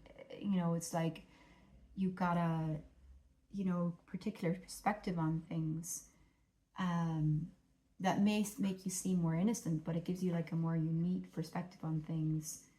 Maybe you know how to cook some kind of like home cooked recipe that's been handed down for generations that no one else would know how to do, you know.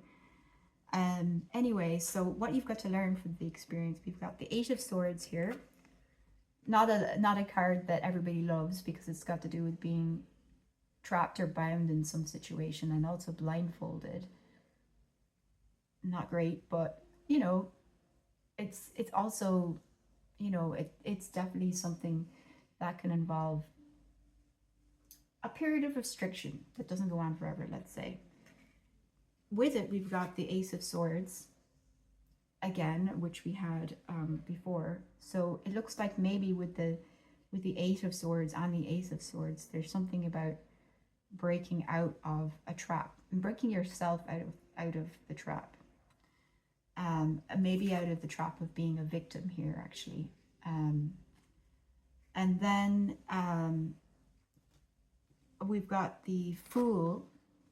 Actually, the Fool, which is like kind of doing your own thing, being a bit random, being a bit samey, and taking a leap of faith, being kind of innocent and trusting in your own instincts, you know, and really just marching to your own drummer. Just don't go march to this inner knowing. Just don't really worry about what other people think. And then you've got the Seven of Pentacles, and the Seven of Pentacles is something about waiting and seeing what comes of things, like and understanding there's going to be a harvest, because, you know, yes, also cliche, but like you know, summer follows spring, spring follows winter, fall follows summer. There will be a harvest, you know. So whatever you fear, I think here with this mixing with others and losing, you know, maybe what's innocent, or maybe what's special about you, and other people suggesting to you, like these people, like this King of Cups figure, that you know, need to be constantly maybe like changing and adjusting, and like watching all the trends and so on, you know, and being always like up with the latest thing, and always prepared to burn it down, always prepared to like kind of find yourself and lose yourself.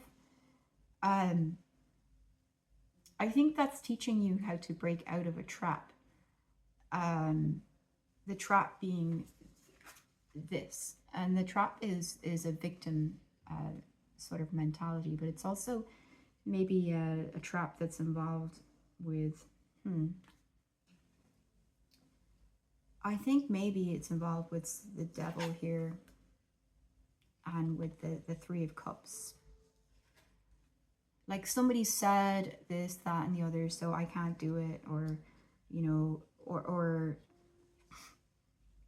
I don't know, you know, like there's always this tumult of people moving and doing things, and until they can kind of leave me be, I won't be able to be myself. And you know, if I try and make a small move, like people are so they're so sort of fickle. There's a sense that you really feel that things are fickle, that it's all going to come crashing down. But the thing is that when people are fickle, it doesn't really matter how it comes crashing down, because there's an idea here with this Ace of Swords that's actually very, very distinguished. Like you're distinguished in your thinking.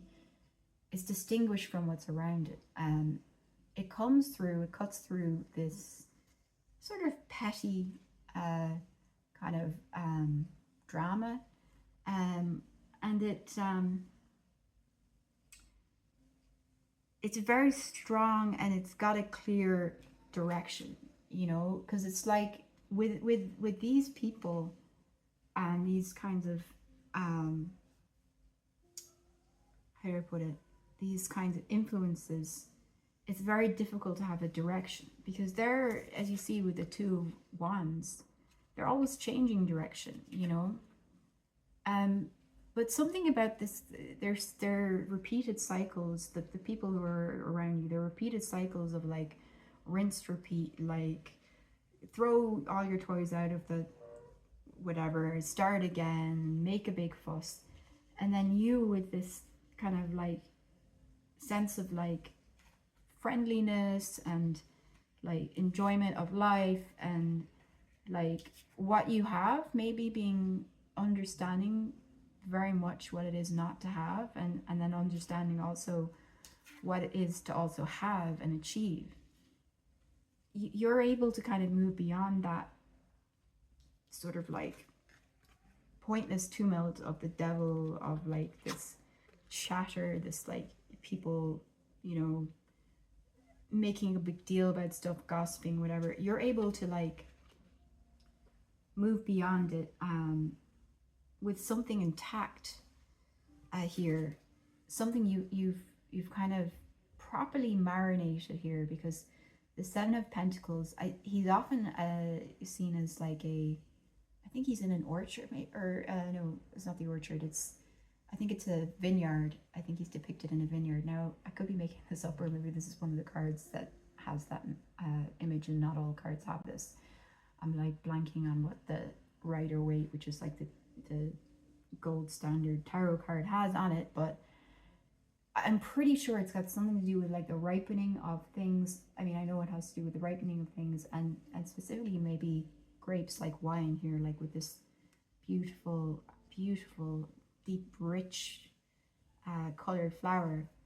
And with the Fool, like it says, you know, there's something different that you have, you know, and it's something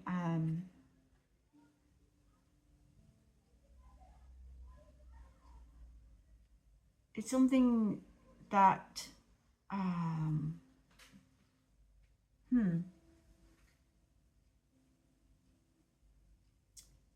what's the simplest way to say this? I'm trying to think.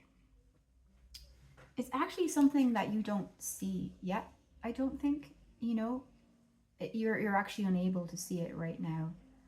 You're blindfolded, and you're in a kind of, maybe you're like living in a crappy apartment or something like that, and you know, you're unable to see it. But it's like, you know, the way that like seasons follow each other, it's on its way. I think I said that to the last reading as well. It's on its way. Being blind to it is what is involved in the mixing here. Being innocent here with the Six of Cups. Putting up with these people's crap as well also helps you, you know. It helps you. It's like, you know, when you kind of, I think when you've lived, here's I think a central message, is when you've lived for a while, like it's always good to identify people. These people, the people in the world, all the people in the world. It's always good to identify people, to know people as individuals.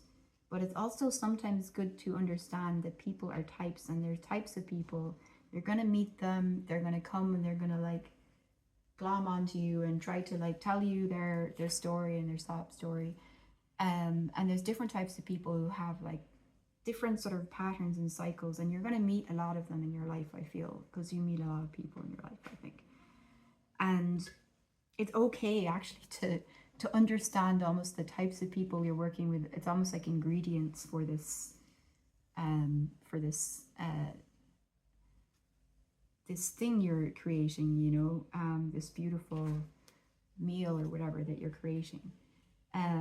It's okay to know what you're working with people and say, you know, I think you maybe think with this person or people, oh, I have to take them seriously, but you don't actually. You just have to understand that they're like, I mean, sort of taking them seriously on one level, like maybe you don't want to allow them to influence your life too much. You have to know them as like part of life, like the ingredients of life, the stuff of life, you know, the spice of life, you know. Like I get this sense that maybe they could be quite a bit of fun, you know, like maybe it's like people you hang out with, and you know, you have some fun with them, even if it's only someone you know in a work context, which then you go out and you have a lot of fun with them or whatever.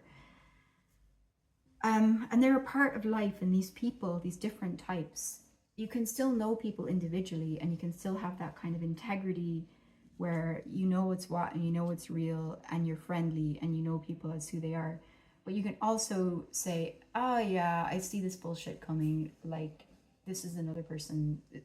This is, I'll see this person coming again, and I'm not going to get myself confused with them, and I'm not going to get my world confused with them. And then just if they're going, just because they have this maybe like fickle attitude to life where they're constantly burning things down, and they can't stick with things, and they make me want to feel like I have to be like in this tumult forever. It doesn't mean that I have to do that myself.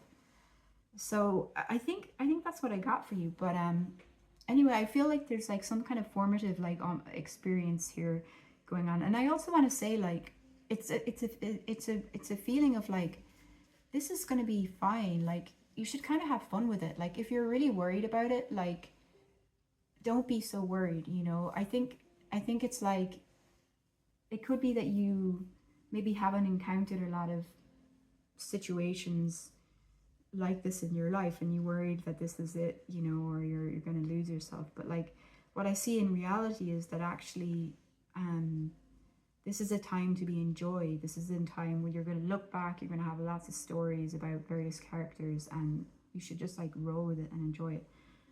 Okay, cool. This is what I have for you, and I really hope you enjoy the reading. I want to send you all my best wishes for success in your life, for fun, for friendship, and for love. Thank you for watching. If you like the reading, please like the video, and please subscribe. Thank you very much. Hello, those of you who chose the beautiful pale pink rose here, option 3, welcome to your reading. There was a very emotional energy with this reading, and it all came out in a bit of a rush, and I wrote notes about it.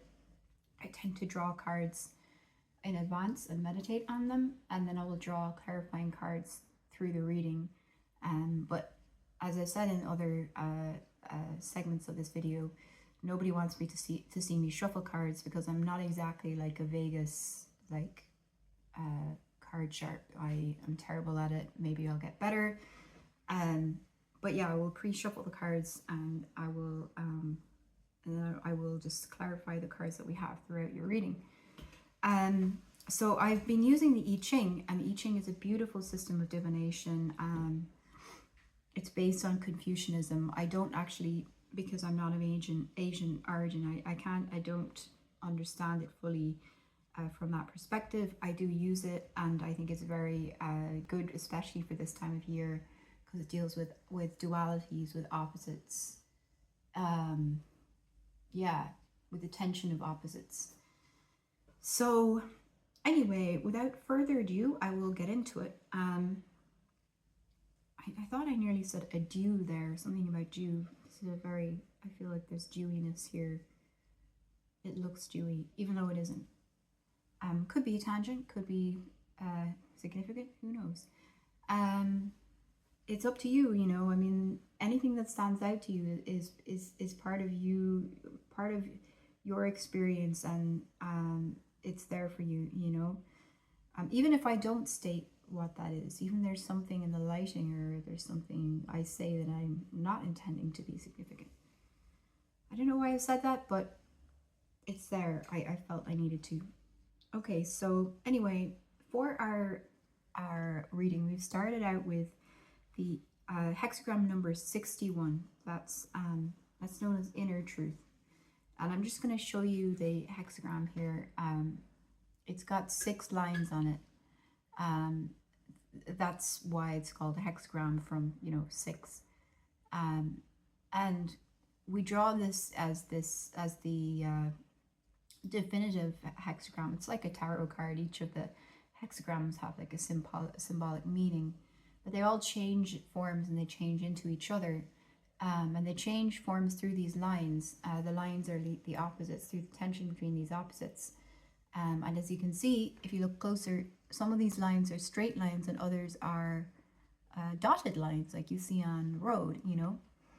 And the dotted lines, or the broken lines as they call them, are the traditionally feminine, if you want to look at it that way, or more reflective or more receptive lines. And then the straight lines are the more masculine, more active lines. And through the combination of these opposites, there's change. And we look at the card here, we look at its meaning, but we also look at how it's changing. Like how you're changing, how your situation is changing. And that allows us to get more specific about what might be on the horizon for you, or what you're dealing with. Now, this particular reading is about what scares you the most. And so apparently in this reading, what scares you the most is inner truth. Inner truth. I love this hexagram, really. I think it's beautiful. But it comes with a lot of emotion, and it's understandable because one's inner truth is, it sort of sets you apart from others. So there can be a clash with others. There's a pain, can be a pain in that, like not, it reminds me of like Chiron. I don't know if you know about this archetype in astrology. Chiron is the wounded healer, who can heal others but not heal himself. There's something maybe that involving, I'm actually, it's really kind of harder to do this read. It's like, I don't know, it's like there's something a bit more involved with me about this reading, so I don't know. Anyway, yeah, so there's maybe some wound there that that involves like the way that you have to be separate from others in order to be close to others, because you've got to be yourself, you know. And you can see these two people coming together, their heads coming together. And I mean, this has got some similarities with the previous reading as well, if you want to check that out. Yeah, so and the future of this, normally I don't read the future cards because it's not quite as important, I feel, at least in these readings. The future is a card, hexagram 8, which is holding together. So another thing I find interesting about all this is when I picked this rose, which is yesterday, of the 3 options, of the 3 roses, I thought that this one was the one that was going to fall apart. Maybe it will now, I don't know. But look at it, it looks like it's just on the verge of collapse, but it's holding together. It looks so delicate, but it's strong, you know, it's got some sort of tension within it that's sustainable for now. I mean, there's a beauty, there's like, there's an elegance to that, like dancing or something, you know, or like a yoga pose, you know, that has like a sort of tension within it, but that's like holding together. So I just wanted to say that. But you're afraid of something involving your own inner truth. I'm going to read the, as I mentioned, there are certain lines in this hexagram, and when they change, they give us a sense of what we're dealing more specifically with. The process here I won't get into, and also, you know, there is a more traditional process of discovering the I Ching, which involves like yarrow sticks or coins, and I don't know how to actually do that, so I've just got a deck of cards. But either way, I can just say we draw a couple of cards and we figure out which lines are the ones that are dynamic, that are changing. So I will read from the book and we will talk about what those lines are. So where were we? Hexagram number 61.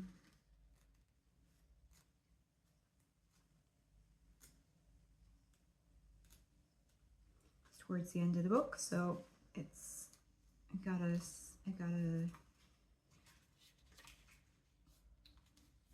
turn the pages to get there a bit. 61.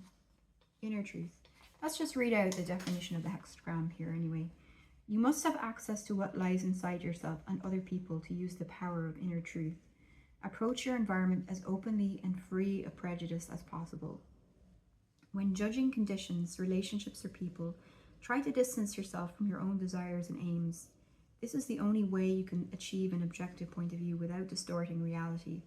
Even people who are difficult to approach will open up to you, and you yourself will learn to understand their motives. Insight into inner truth gives your mind clarity and brings goodness and sincerity to your deep feelings and character. An attitude which arises quite naturally in you brings the friendship of other people. And the lines we have changing here are 2, 3, 4, 5, and 6. So you have inner truth and true values gain influence upon you. If your words and actions concur, then your friends approach you filled with sympathy and joy. Line 3 says, you are still looking for too much strength and support from the outside world. The source of your strength is within your own inner being. This strength doesn't depend on your experiencing concord and harmony with your environment now. Line 4 says, you must devote yourself to more complex goals in order to find inner truth. You foster your own inner freedom by avoiding bias and watching out for prejudice.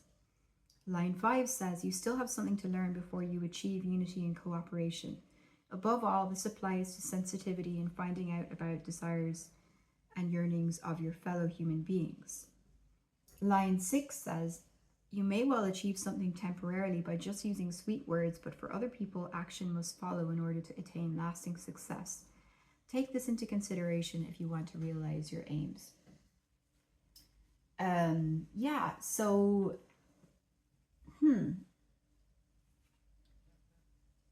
I think I found initially when I was like trying to, figure out this message, I find it difficult to articulate because it's actually really emotional.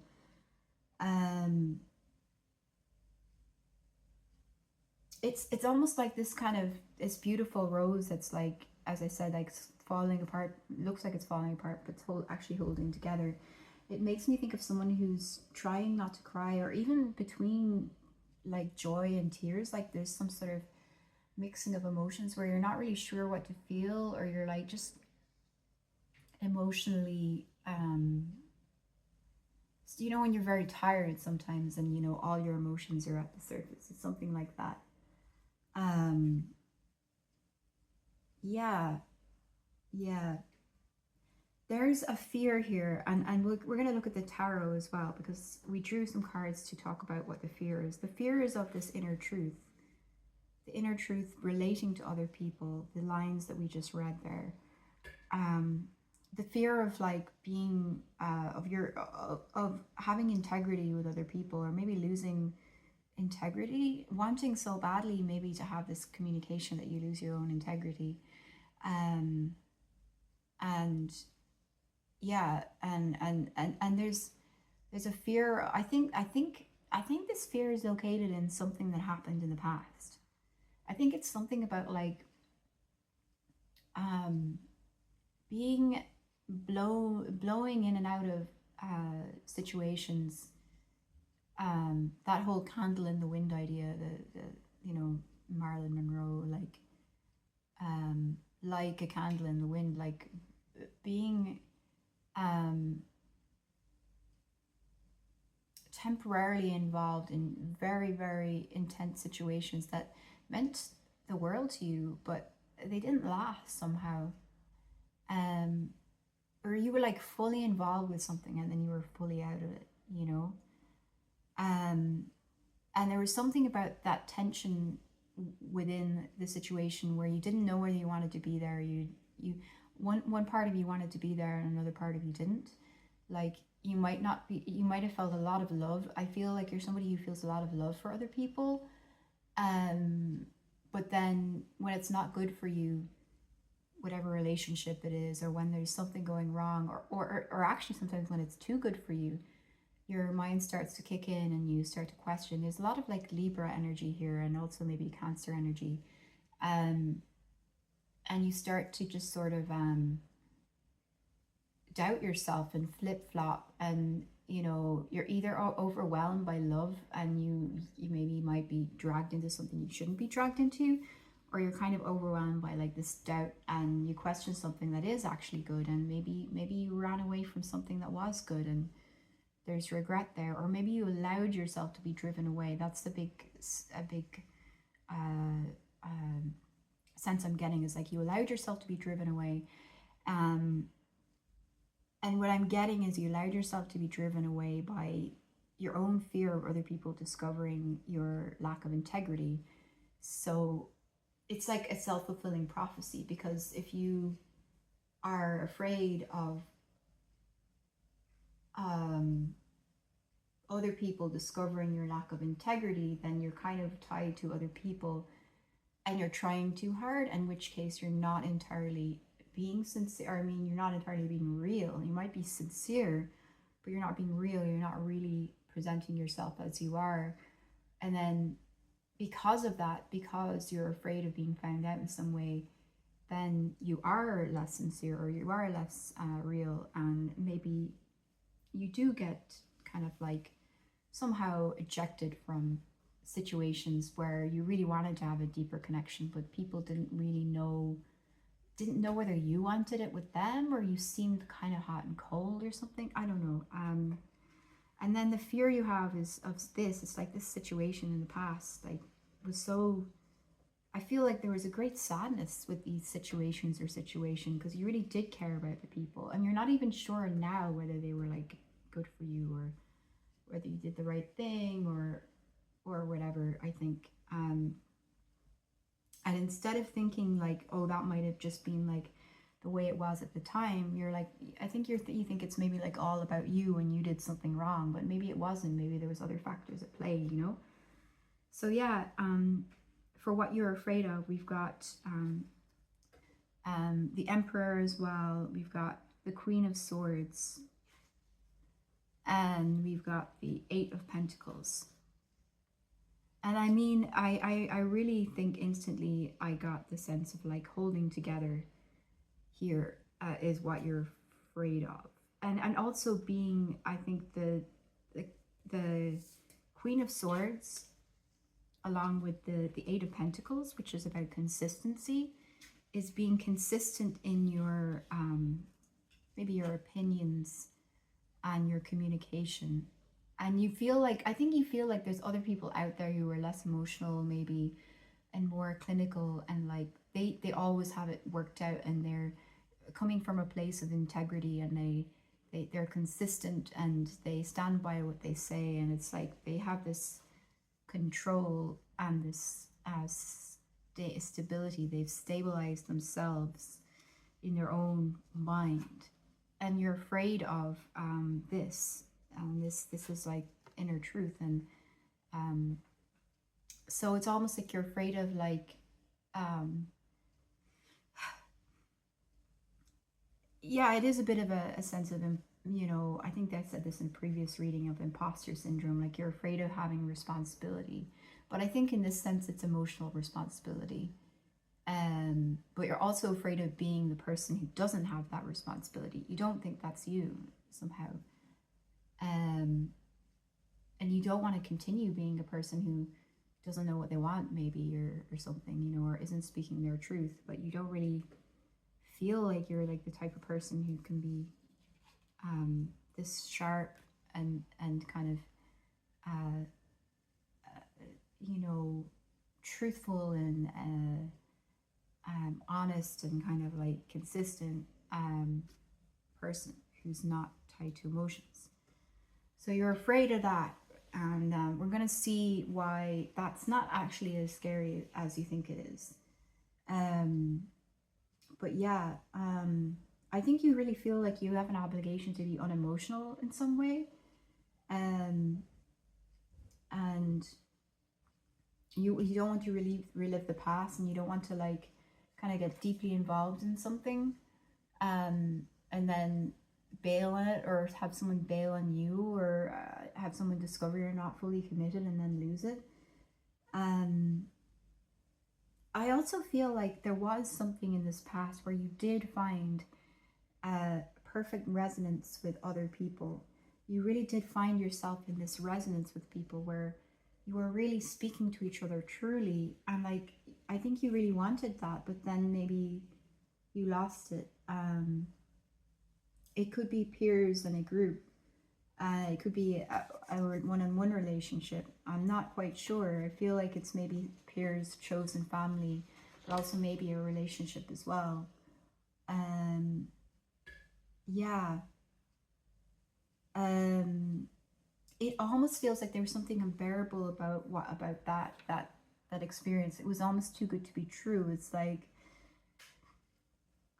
a high note, you know, a beautiful high clear note that's sustained, and that, you know, you feel that you can no longer listen to it. It's like crystal clear. It's like so resonant. The resonance starts to build up, like when you do this, you know, when you touch a glass. I have a glass here with that here, and you wet your finger, and then you do the thing. You know the thing, right?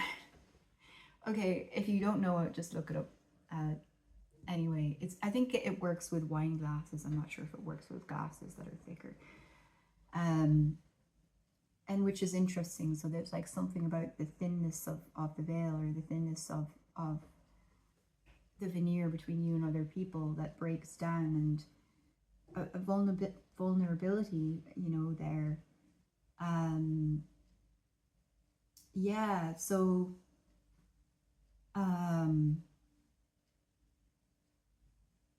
think you really felt that you were heard at some point, and you had companions, you had allies, and but the attachment was somehow too much, and there's a lot of sadness, and it sort of made you double down into questioning whether this was too good to be real, and maybe you left the situation, or maybe somebody else left the situation.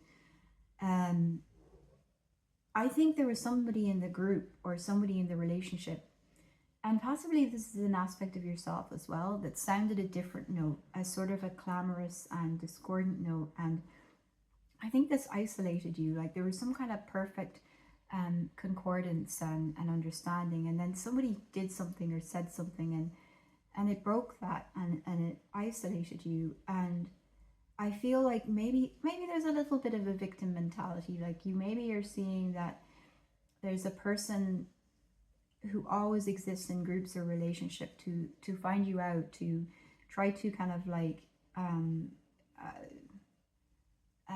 single you out or something, you know, and say you don't belong here, or like you don't really want to be here. And because you have a lot of doubt, and maybe you did have a lot of doubt in this situation, was it too good to be real? Or maybe is it even good for me? Then you allow the person to sort of I don't know, eject you from whatever situation that you are really happy to be in, you know. And I think also when you gain confidence yourself in your own truth with other people, I think this person is a part of yourself too, because I think you fear that you're going to become somebody who's false, you know, who doesn't appreciate what they have. It's this beautiful kind of like perfect understanding, and it can't get any better. So you think like you're going to ruin that somehow, and you're going to sound a discordant note yourself, and you're going to become false and overconfident. And maybe you did become false and overconfident, and maybe you did take something for granted. But I think because you sort of are afraid of that part in yourself, then, and afraid of like, of being inconsistent somehow, or not being faithful or something, then someone kind of comes from outside you, and it's sort of points and sort of singles you out. And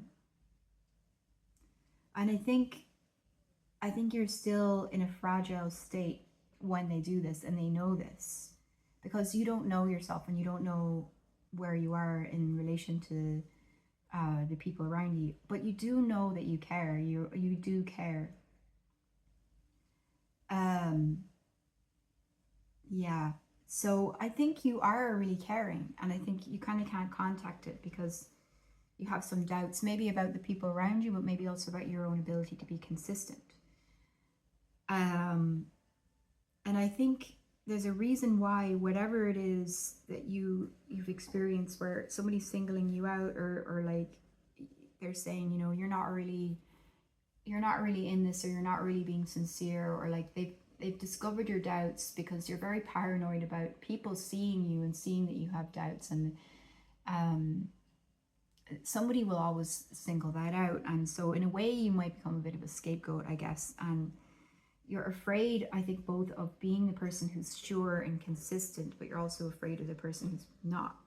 But there's a reason why this isn't scary. And we have pulled some cards, we have pulled some tarot cards to talk about that. And one of the cards is the Queen of Wands here. Now the Queen of Wands is very confident, so that's kind of the opposite of this like energy I'm getting of this like very delicate, like dancing around a situation, never sure of yourself, kind of like, you know, believing that other people know better or something. Like the Queen of Wands is really confident, and she's really in herself and really in her body, and her power, and really vibrant and just happy, you know, happy, you know, like athletically. So not in this way that we've been talking about, which is like this resonant, very, very delicate, like soul connection. It's more of a kind of a,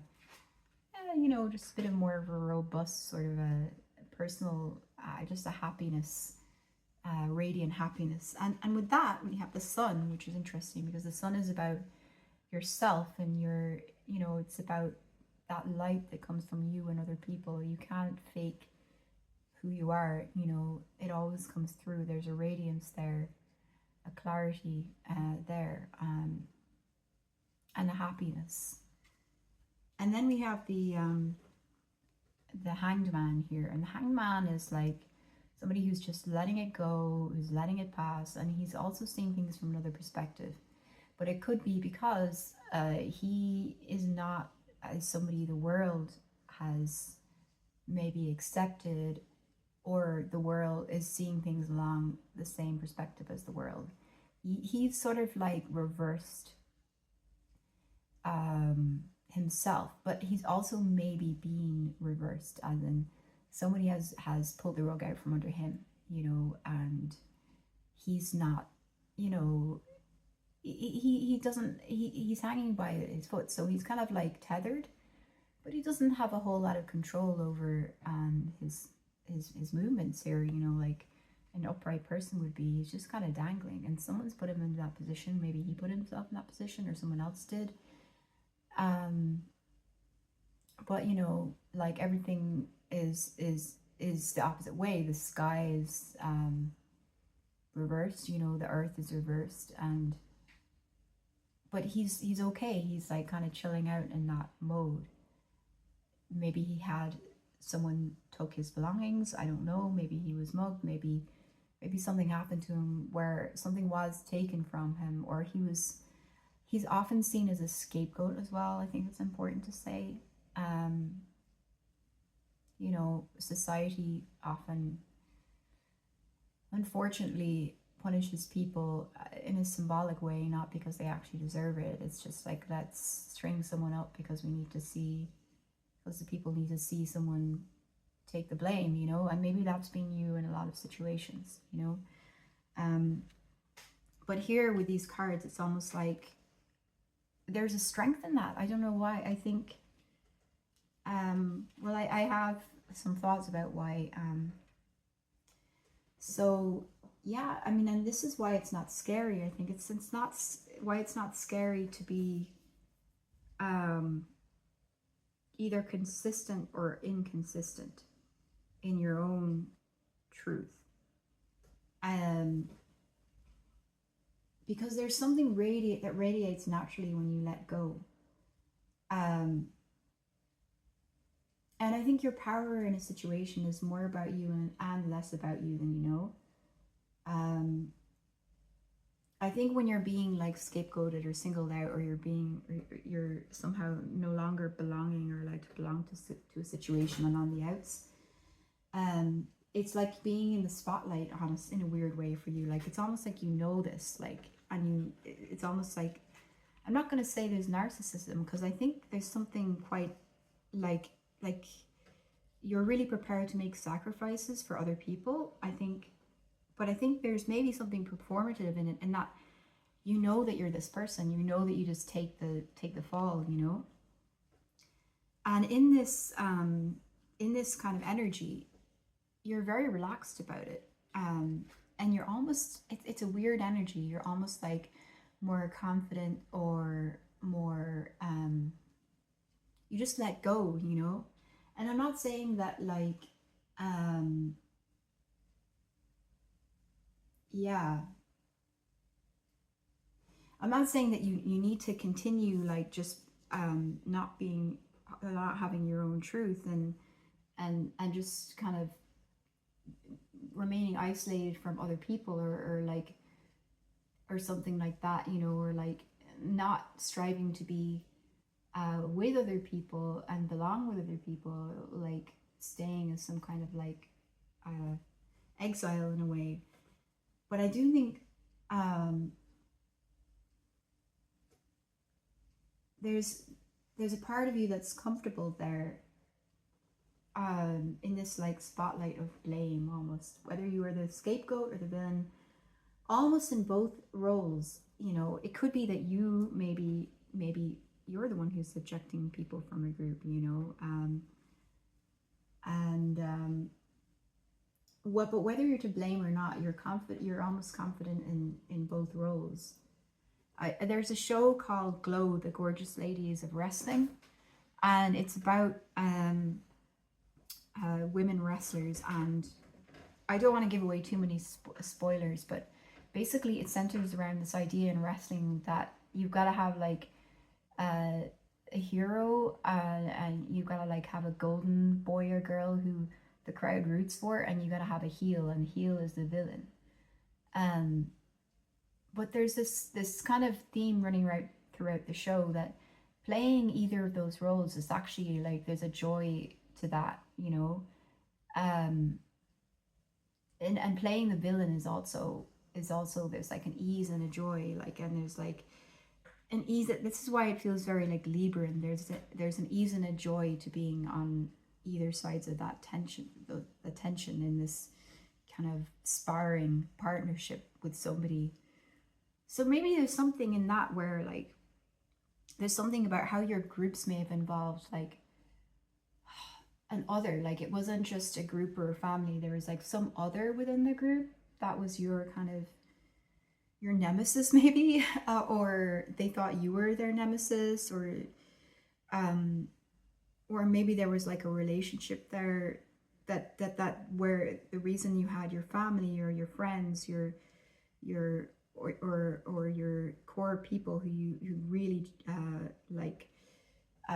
jived with, was maybe something to do with a relationship, and that relationship threw that into imbalance, because there was some kind of imbalance between the two of you, and you're worried that like you didn't know, you didn't prove yourself or something as loving somebody enough, or loving like maybe your family enough or something like that. But you really did. It's just that you had some stuff to work out, and then in doing that, somebody else worked their stuff out with you, if that makes sense, and that isolated you, and maybe it isolated them as well from wherever they felt, the other people they felt they belonged with. It could be a friendship, it doesn't have to be a romantic relationship, you know. And you're worried the role will repeat, and you're worried about your inner truth. You're worried about being who you are, because I think maybe who you are is that you do place a lot of value on other people. So when you place this value on other people, then you're like, well, I don't actually have an inner truth. I don't have a core inner truth. So someone's going to see this. They're going to see that I'm a fraud or something, you know. You're all about them. But like, that's also kind of like who you are. Like in this role here, you know, I just think you just have this real grace with the Hanged Man. Like you're dancing, this real grace when it comes to like dealing with other people and what they need, and you know intuitively what they need, and you can respond. It is like a dance, which reminds me of that show I said, you know, I mentioned, the Glow, The Gorgeous Ladies of Wrestling. It's like being in a partnership involves like intuitively knowing what someone needs and just responding to them, you know, completely. That's one aspect of it. The other aspect is obviously, you know, being strong and consistent and holding to your own truth, but it's part of the same thing. And I think you're learning that, you know, you're going to learn that that's the same thing because they need you, you know. So yeah, responding to another person like intuitively and seamlessly, like you're in a dance here, like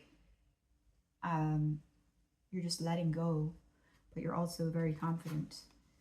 I think that's what you're learning, that you're maybe really good at this, you know, actually really good at being responsive to other people to a point where it's kind of broken you emotionally, but it doesn't have to. So yeah, we're gonna get a few more cards here. I do think like this is kind of the core of it, but I also feel like maybe you need to know a bit more about like, I'm trying to think now.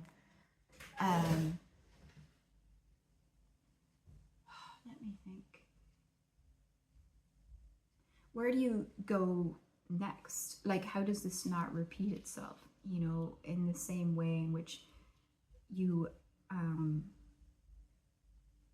you have to leave or you become an exile or something. That this shouldn't be like, no one should have to feel like an exile, or no one should have to feel like they've blown it, you know.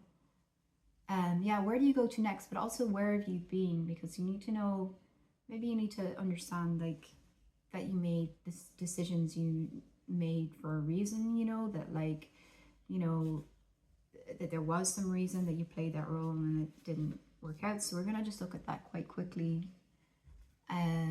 Yeah. So yeah, I'm gonna briefly shuffle these cards out of sight because, as I said, I'm not good at it. Yeah. Anyway, here we go. So, where have you been? Where are you coming from? So, Page of Cups, already like a card, a very emotional card. Page of Cups. The Hierophant. And let's get another one.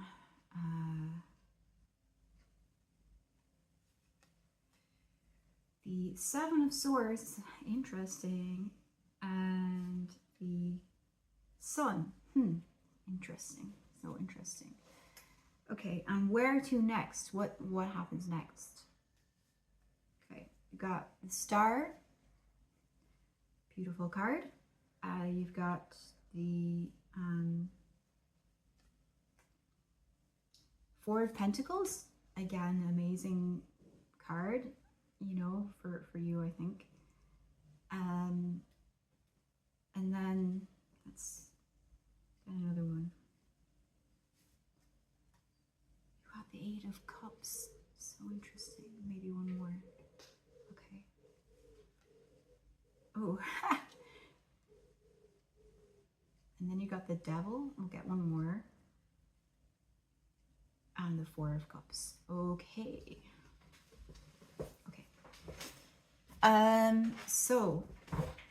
So where you came from, we've got the Page of Cups. The Page of Cups speaks of vulnerability. It's like you're learning, you're starting something new, and your heart is very on your sleeve. So whatever you were dealing with, you really were, you may have been naive. Maybe you weren't young, but you were naive about the situation, or you really had high hopes for the situation. And you, I think, need to give yourself a bit of to be kind to yourself about this. And because I think this is really how you're approaching it. And then you've got the Hierophant, which makes me think, and the Hierophant is about tradition and order, and it makes me think you're maybe dealing with something or some situation that was more traditional, but like you thought that you could change it or break through it somehow. And that there was something there, maybe it was there to teach you in some way. But it was quite rigid, I think, you know, and you came to it with this energy here, which was very, very sweet, very, very receptive and very vulnerable. And then we have the Seven of Swords, and this makes me think of like the Seven of Swords has got to do with some level of dishonesty or deception, but it's like also like working around something and working around people and finding a solution to kind of like maybe, you know, make the best out of situation, or, you know, like do some sort of diplomacy or work around, or something to perhaps like appease, I think, maybe whatever this is, whatever this traditional structure or this traditional group of people was. Maybe it was a marriage, I don't know, you know. Maybe it was a job, maybe it was just the type of people you were dealing with. They were more traditional or something. And then you've got the sun. And that's who you, I mean, the sun, we already have the sun here. It's a very different card here, but it's graceful. It's pure, you know, there's a purity there. You were really trying to, you were giving your all to the situation, and you wanted to give yourself, but then that wasn't necessarily acceptable. So you had to do the Seven of Swords here and maybe work around people. And I think you also maybe felt that, I also had the sense that what you were was acceptable at the time. Like people liked how you were at the beginning maybe, but they didn't like how you grew. So it's almost like you like had to fix yourself in this sunny disposition where you were at the beginning when you were dealing with this, and like then you could never change.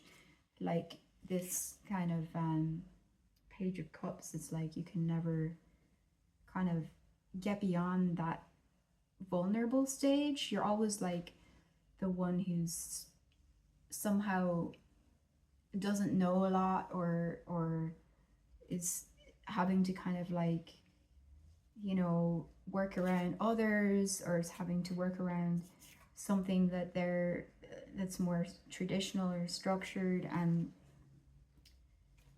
almost has to be, yeah, I don't know, they have to be the childlike figure, they have to be like, you know, the way everybody loves children because they almost provide a distraction from the stuff we're dealing with, and they dote on. It's like you were maybe doted on, but you were maybe not necessarily respected. But in reality, you should be respected, because it seems like you kind of agonized to work around other people, even when you didn't want to, and it put you in a place of dishonesty.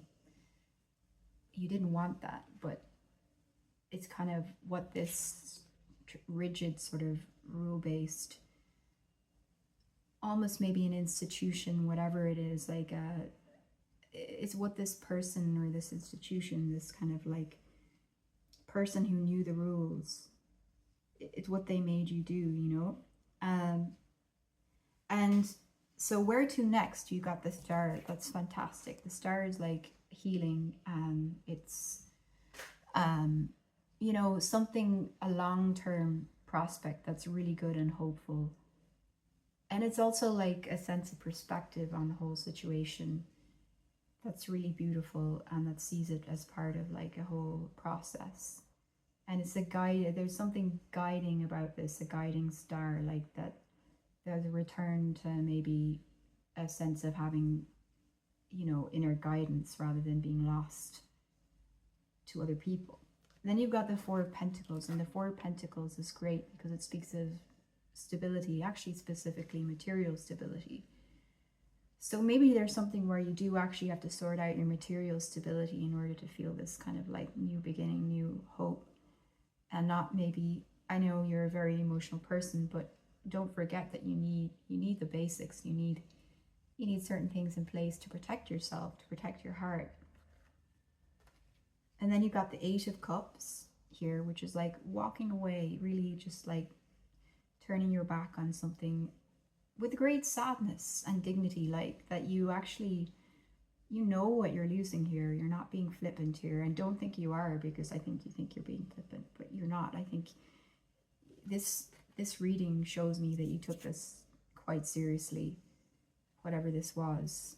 That also shows it was maybe a serious thing, a commitment. It could have been a marriage, or it could have been like an educational commitment or even a religion you were involved in. But like once you're walking away, you actually do know, like you wouldn't be doing this if unless you felt that you had to. And then we've got the devil. So the Eight of Cups, the devil. We see that, you know, I think you're walking away from something that felt very, very burdensome and enslaving, you know. But I think you're looking at the devil within yourself as well. What did you do to keep yourself in this situation, you know? Who were you in this situation? Yeah, who were you? Whose counterpart were you, you know? You were somebody's counterpart. You may have been somebody's own demon, you know? But not that you did this deliberately. I feel that they're a very sincere person, but like you were someone in this situation. You were someone with responsibility. You weren't just someone with naivety who just, you know, is doing things for no reason. You had a reason to be there, and someone else had a reason to be there with you.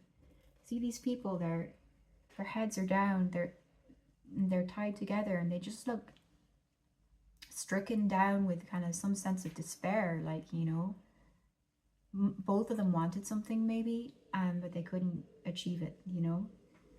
And then we've got the Four of Cups. So I think that involves like being okay with it, being okay with whatever this is. And it's another four with the Four of Pentacles. So it's like, you know, it is what it is, as they say, you know, but you've got a lot more than you think.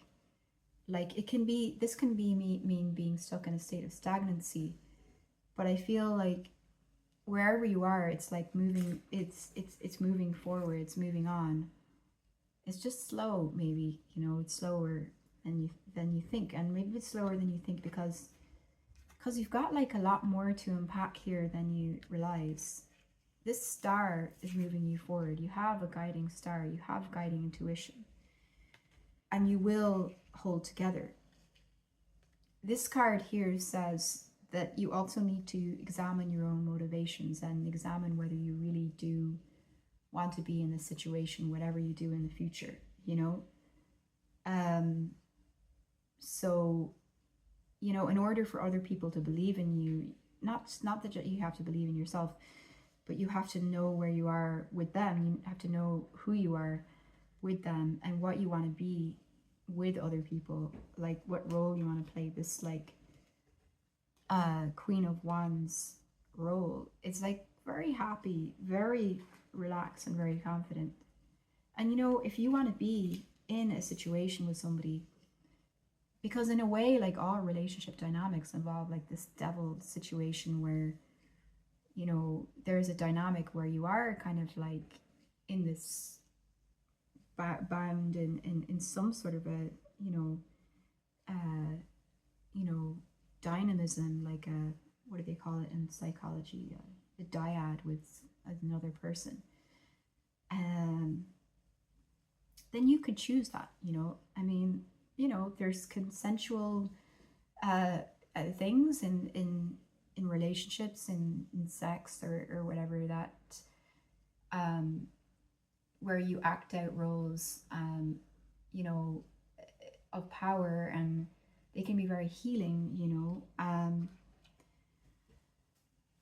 So and I think like you're very good at that, because you're really good at that here, and it's almost like what you love to do is like to understand other people and to be almost like let go with other people.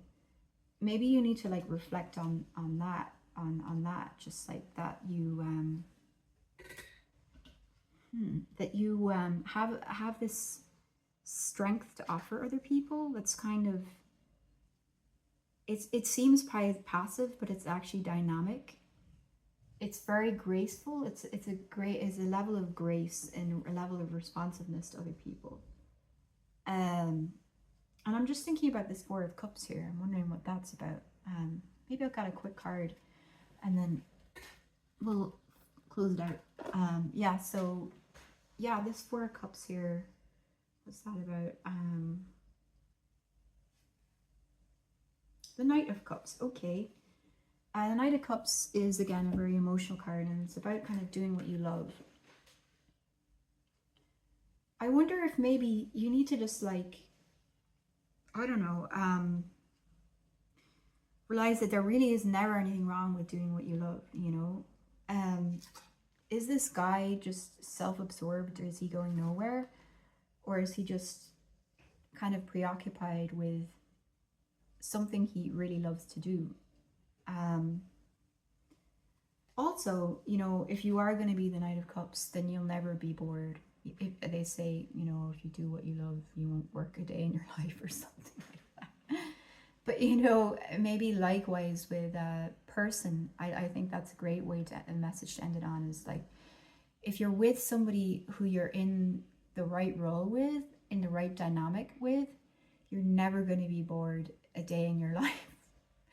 I mean, that's not actually true, but like, you're just going to play that role with great enthusiasm, and you're going to want to be that for that person.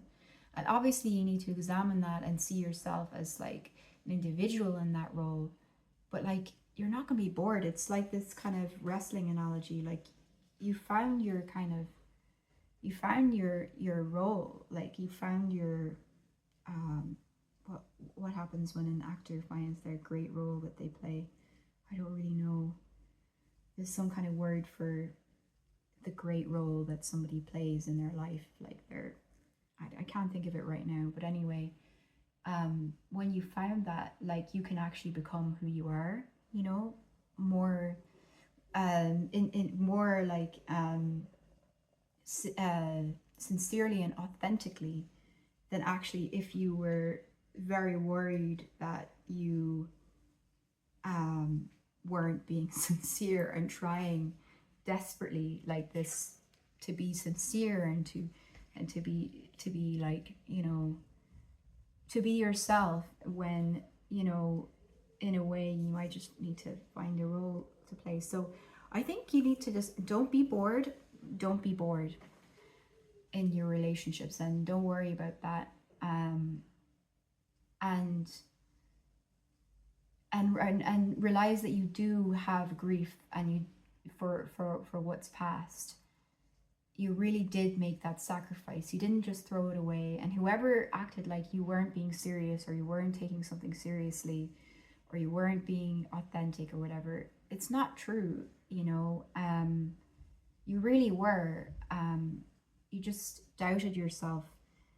You doubted the situation, and you grieved the situation when it was over, but you couldn't hold together in that situation. It had to flow away, flow back to something else, and you had to flow away, and that doesn't make you weak. It just doesn't. You went with what you needed to go with, and your commitment to the situation was real. So anyway, I'm going to leave it on that, like, that note. I really hope you got something out of it. I think you're finding your strength here, and it's not what you expect. It's not like, it doesn't have to be this kind of super together person. The consistency you're looking for, and maybe a super unemotional person, the consistency you're looking for is in your enthusiasm for other people, you know, which is very sincere and people can feel. So yeah, hope you enjoyed the reading. Hope you got a lot out of it. I wish you all the best success in your life, and I wish you love and support and all the good things. If you like the reading, just hit like, and if you want to subscribe to my channel, just hit the subscribe button. Thank you, and all the best with everything.